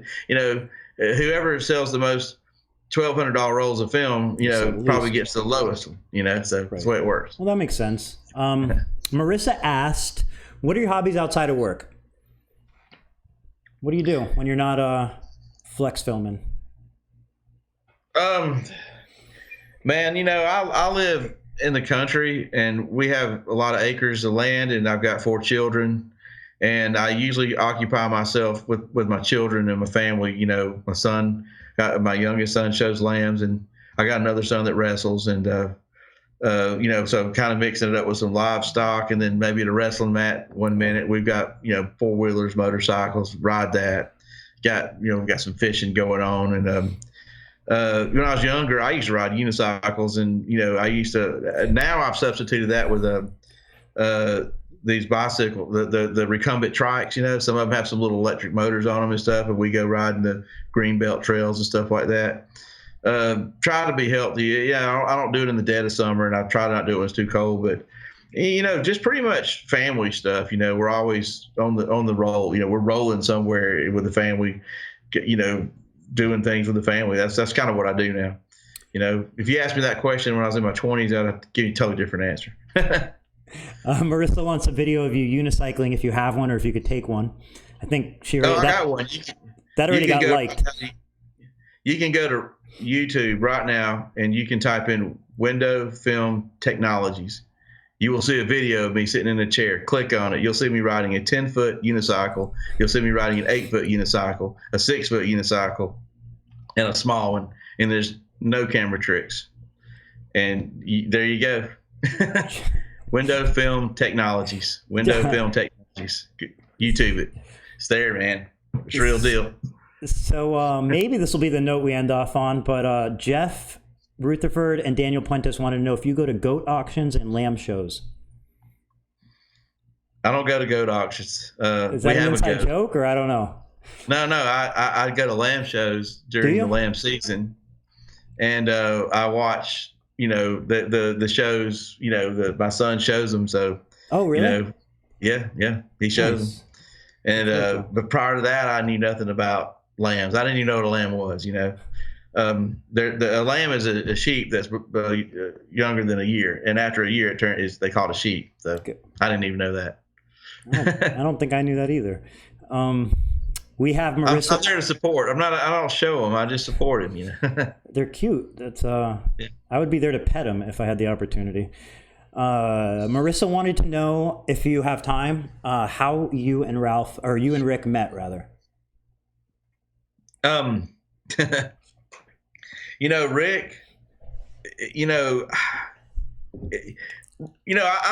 it's hard to start on this day at this time we met. It's not like that. I began to notice Rick's presence. Okay. I'm from Georgia. Rick is in Georgia, and I tint windows. And did you become aware of him online at first? No, I became aware of him in the local area. He had maybe worked he was working at a tent shop, that I had helped the gentleman out before. And sold him some film and things of that nature. And I think the guy that owned the tent shop was telling me, you need to meet this guy, Rick. And I'm like, what's up with him? Is he a pretty good tenor? Yeah, he's a good tenor. But what you'll like about him is he sounds like you, man. Like, this dude knows a lot of stuff. He's not just putting it on. He knows where it's made and how it's made. He knows about ceramic. He was in that ceramic part. He had some early stories about ceramic that kind of like mine. And I was intrigued by this guy. I'm like, I gotta talk to him. I don't meet people like him very often. So, but there was a lot of strife probably between us, because I think a lot of the tenors were telling Rick, you better watch that Ralph. He's not a very honest person. He's a liar, or he's slick. I think he's using fake glass in this heat box. He's trying to tell everybody that his film's better than everybody's, and he's taunting the Lumar guys. He's just a BSer. Just so Rick didn't really like me. He went into me sideways when we finally met, because he'd been told so many stories about me being dishonest. I'm gonna stab him in the back. You'd have to let Rick explain all that side to you. But Rick wasn't really very friendly to me. He wasn't mean to me, but he wasn't going to open up, and he wasn't going to really be very nice to me. He was just going to be superficial, and we just had some chat. But I'll tell you what, Rick. I looked at Rick for the value that he brought to the table, and I thought, this guy's pretty smart, and we have a lot in common. And I think just over time, we just started talking to each other more and more, and I mean, two people come together, and they have similar likes and interests, and we began to like uplift each other. Like, if I can show you what'll help you make more money. And he says, well, hey, let me show you what I learned about this ceramic. You don't know a lot about this brand. And so, oh yeah, well, tell me about that brand. I mean, it was just we never quit talking. And like, we talked more than two teenage girls, a strange relationship, like as far as what we have in common, and, what we share, and the ideas that we have. And, here we are, we got the largest window film group in Facebook. Rick engineered some of the government side of it, having to set up the core group. And I mean, we just both got ejected. I used to be in all these Facebook groups. I've never broken a rule that I know about. Nobody's ever told me, but in the night I get kicked out. I get kicked out probably because these groups begin to evolve. They're like churches, and people that are in the groups are like-minded. And if you're not quite like-minded with them, or you're sort of on the opposite side of, you just get kicked out. And so Rick and I both shared the frustrations about being kicked out, and our bond grew together, because we were both like, we felt betrayed by the industry and the groups. And, I can just keep going. I'm going to quit elaborate on that. Where we are now, we got a pretty big voice in the industry. We've got a foothold on some of these groups, and we're with other people that are like-minded, people that are wanting to share information, that are uplifting. And, Rick's a part of that as well. And that's why we do so well together. I mean, that's how we met. That's where we are. Right. Well, Rick doesn't even use my film, man. People are so confused about that, and it all started because Eddie Martinez, a dear friend of mine in the same town, Carrollton, because he was tinting windows in Carrollton as well. And, Eddie, my friend, had been there longer than Rick, and Rick came in, and I had a conflict, just like Eddie wanted to, continue using my film, and Rick Rick would have used it also, probably. He's a pretty nice guy. I mean, but I was like, I can't sell to both of y'all because I've got a political problem. You know what I'm saying? So Rick was very professional, and went a different direction. And he made a great film choice. He's got a great product. He's happy with it. And I don't base my friendship on Rick because of what film that he uses. That has nothing to do with it. I support him with whatever he wants to do. And Rick's a big boy. He's going to make his own decision. He's going to make film choices based on what meets his needs, and who meets his needs. So I support Rick. If these people are helping him, my friend, and it's benefiting him, it's benefiting his family, then I'm down with it, and and that's what matters, because it's all about Rick and his family, and that's what's first, for me. So there's room for everybody, for real. yes, sir. George wanted to say, George L. Chingon for the delicious jerky. George Navarez, everybody knows George. He wanted to mention that he's making cookies tomorrow. I want to get in on that, because the jerky was incredible. So I ordered 5 pounds of jerky from him, just because he made a post. He's like, somebody backed out of their order. If anybody wants it, I messaged him. I got it. Yeah. 1 week, maybe it was probably the jerky arrived like 2 days later. 2 days after that, I was out of 5 pounds of jerky, and I was ordering another 5 pounds of jerky, and then I ordered some for friends. Like, it is the best jerky I've ever. It must have been a hole in the bag or something. I'm not sure what happened. The best jerky I've ever had, and I'm not really one to buy jerky because it's always too old or too this or tastes weird or has crazy preservatives in it and so on. So you want jerky, you don't want jerky, get some jerky, because that stuff's good. Go ahead. I owe George. George got me off my crack addiction with those cookies. True story. Really? Just kidding. No, but we're about to go another couple hours, and that explains the last 3 hours. I'm just No, man, those cookies are good, man. That was probably a bad joke, but those cookies are that good. There's no bad. The jerky's good, man, but don't forget about the cookies. Oh, the cookies. So Jeff brought up maybe we could bring on Dean Mitchell next week. Dean, I'd love to have you on. Yeah, I'll be in touch. And Jeff, thanks for the suggestion. Anytime anybody wants to see anybody on here, the way you can do that is ask them, or ask me, or tag them, or anything. It's as simple as that. There's no limits to who can be on here. The goal of the show is if the window film industry can get value from watching, that's all that matters. And that can come in the form of entertainment, education, whatever it is. We're down. So, what do you say? We're a couple minutes shy of 3 hours. Should this be where we end it? I would sort of put that on the audience, because we also want to be mindful of, we're probably kind of getting tired, it's a lot of concentration. Got to be mindful of my data here. I'm in a rural area. I'm not like straight hooked into the internet, so I'm not sure how much data I had left on this particular outlet that I'm using. Also, we have to be mindful of people on the West Coast, because where I am, it's about to be 10 o'clock, which is fine. I'm cool. But, that's not the case where you are. It's like, what, 7? 7 p.m. It's an early 7. And that's a premium time right now. If there's anybody, how many people are on right now? So we have about 42 people watching live right now. It's pretty strong. Yeah. It's just, I guess 3 hours is pretty long. Marissa's exhausted. Robbie's going to sleep. So, It's 11 by you. Let's look, any questions, or it's 10 by you, right? About to be 10? 10. Yeah, so it's 10. Any questions? If we missed your questions in the comments, it wasn't intentional. Sometimes they go by. Any questions that we might have missed, any questions that you think up after, leave a comment in this video and I will either respond, or if it's directed to Ralph, he'll respond, and we'll go from there. So, but again, I want to thank everybody. I've been very, I get so involved with helping people. You can go to my YouTube channel. You can look back on this live. That some of my closest friends remind me, Ralph, dude, you sell window film. Why don't you try to sell your window film? And you know what? I'm going to make myself try to sell it, because I don't want to be a sales guy. I really, really want to help people. But, I want to just say the last little thing about our product, and before we go, because we have the best film in the industry. I challenge anybody to try it, and I got a simple reason why I say that.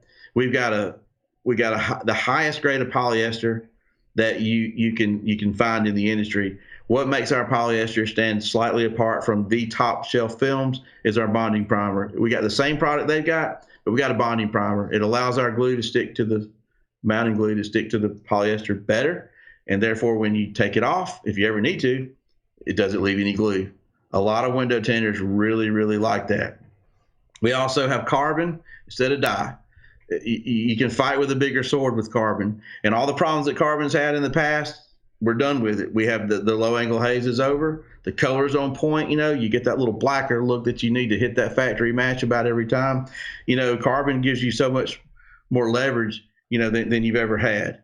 And then, of course, the fact that we've got a completely different glue system. We don't have that old rubbery, hard to shrink, sticky kind of film anymore. This film is the equal to some of the best shrinking films you've ever put your hands on, because we now have that urethane, high molecular weight acrylic combination that keeps that film on that glass between 8 and 10 years typically, that everybody's trying to, say they've never seen fail. We got it too now, okay? And it's made by a manufacturer that brings in over $100 billion a year. They've got about a $500 million facility here in Georgia. They've got some overseas. They're a worldwide company. They're on the global 500 companies, okay? And some of the film manufacturers with the largest names also use that company to make their film. So, we're small. We're not trying to say we're bigger and better in that sense, but we go to the same source that some of the big boys are using and put in their fancy boxes and charge you more money.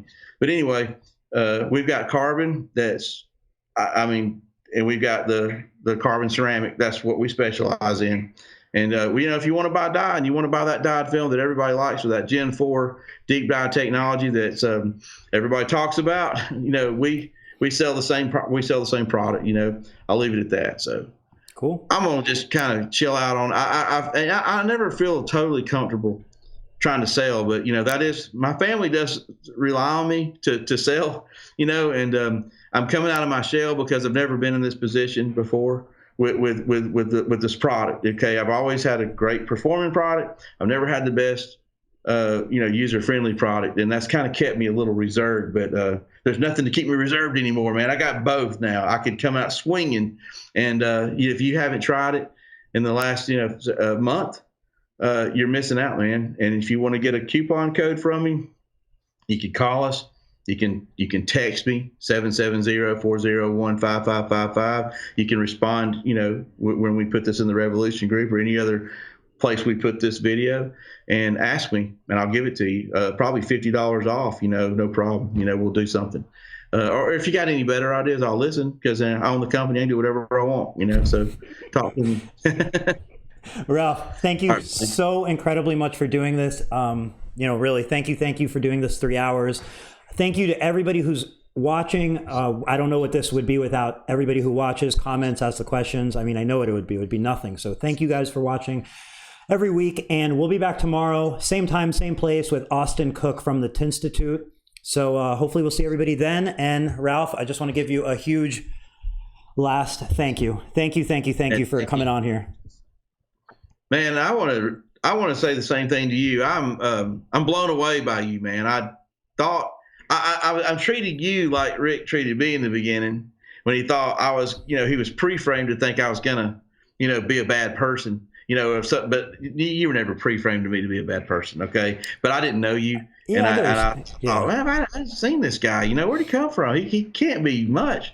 I was wrong. Okay, this guy's phenomenal. This guy will blow you guys away. I can't say I've known him for 20 years, but listen, when you talk to somebody as long as I have, even though it's been short, and you can tell this guy right here is very interesting, very interesting. You got your Facebook game down, by the way. You do, because we see your ads everywhere. You must be good at graphics. You got this software. People need to look into you, man. I'm looking into you, and I'm like surprised every step of the way. So cool. I can't wait for our relationship to take off, buddy. I really think there's something there. I'm excited. I appreciate you saying that, Ralph. I really do. Yeah. And just a note on the graphics, you said your graphics game on point. A lot of the graphics we do, most of the graphics that you see on Tint Wiz are from Carrie from Iron Duck Design. She is in the tint industry, and part of our goal and the reason like we did things with Tri-Edge and we work with Carrie and so on is because, part of the goal with expanding Tint Wiz and growing it is involving people who are already in the window film industry and seeing how we can work together, not compete, but work together. Because so if there's somebody who does graphic design in the window film industry, I think it's silly to go outside the industry when we have somebody right there. So she's somebody, if you're looking for graphic design for your company, for, any window film businesses, she's somebody that is a pleasure to work with. So I just want to give her that shout out since you mentioned graphics. Good deal, man. All right. Thanks, everybody. I thank you for your time listening. Hope you hung in there. Maybe you did, maybe you didn't. If you did, you did. Good. Yep, we cracked the 3-hour mark. We have about 35 left. So Yeah. thank you Okay. to everybody, and we'll call this quit. We'll see you on the next one.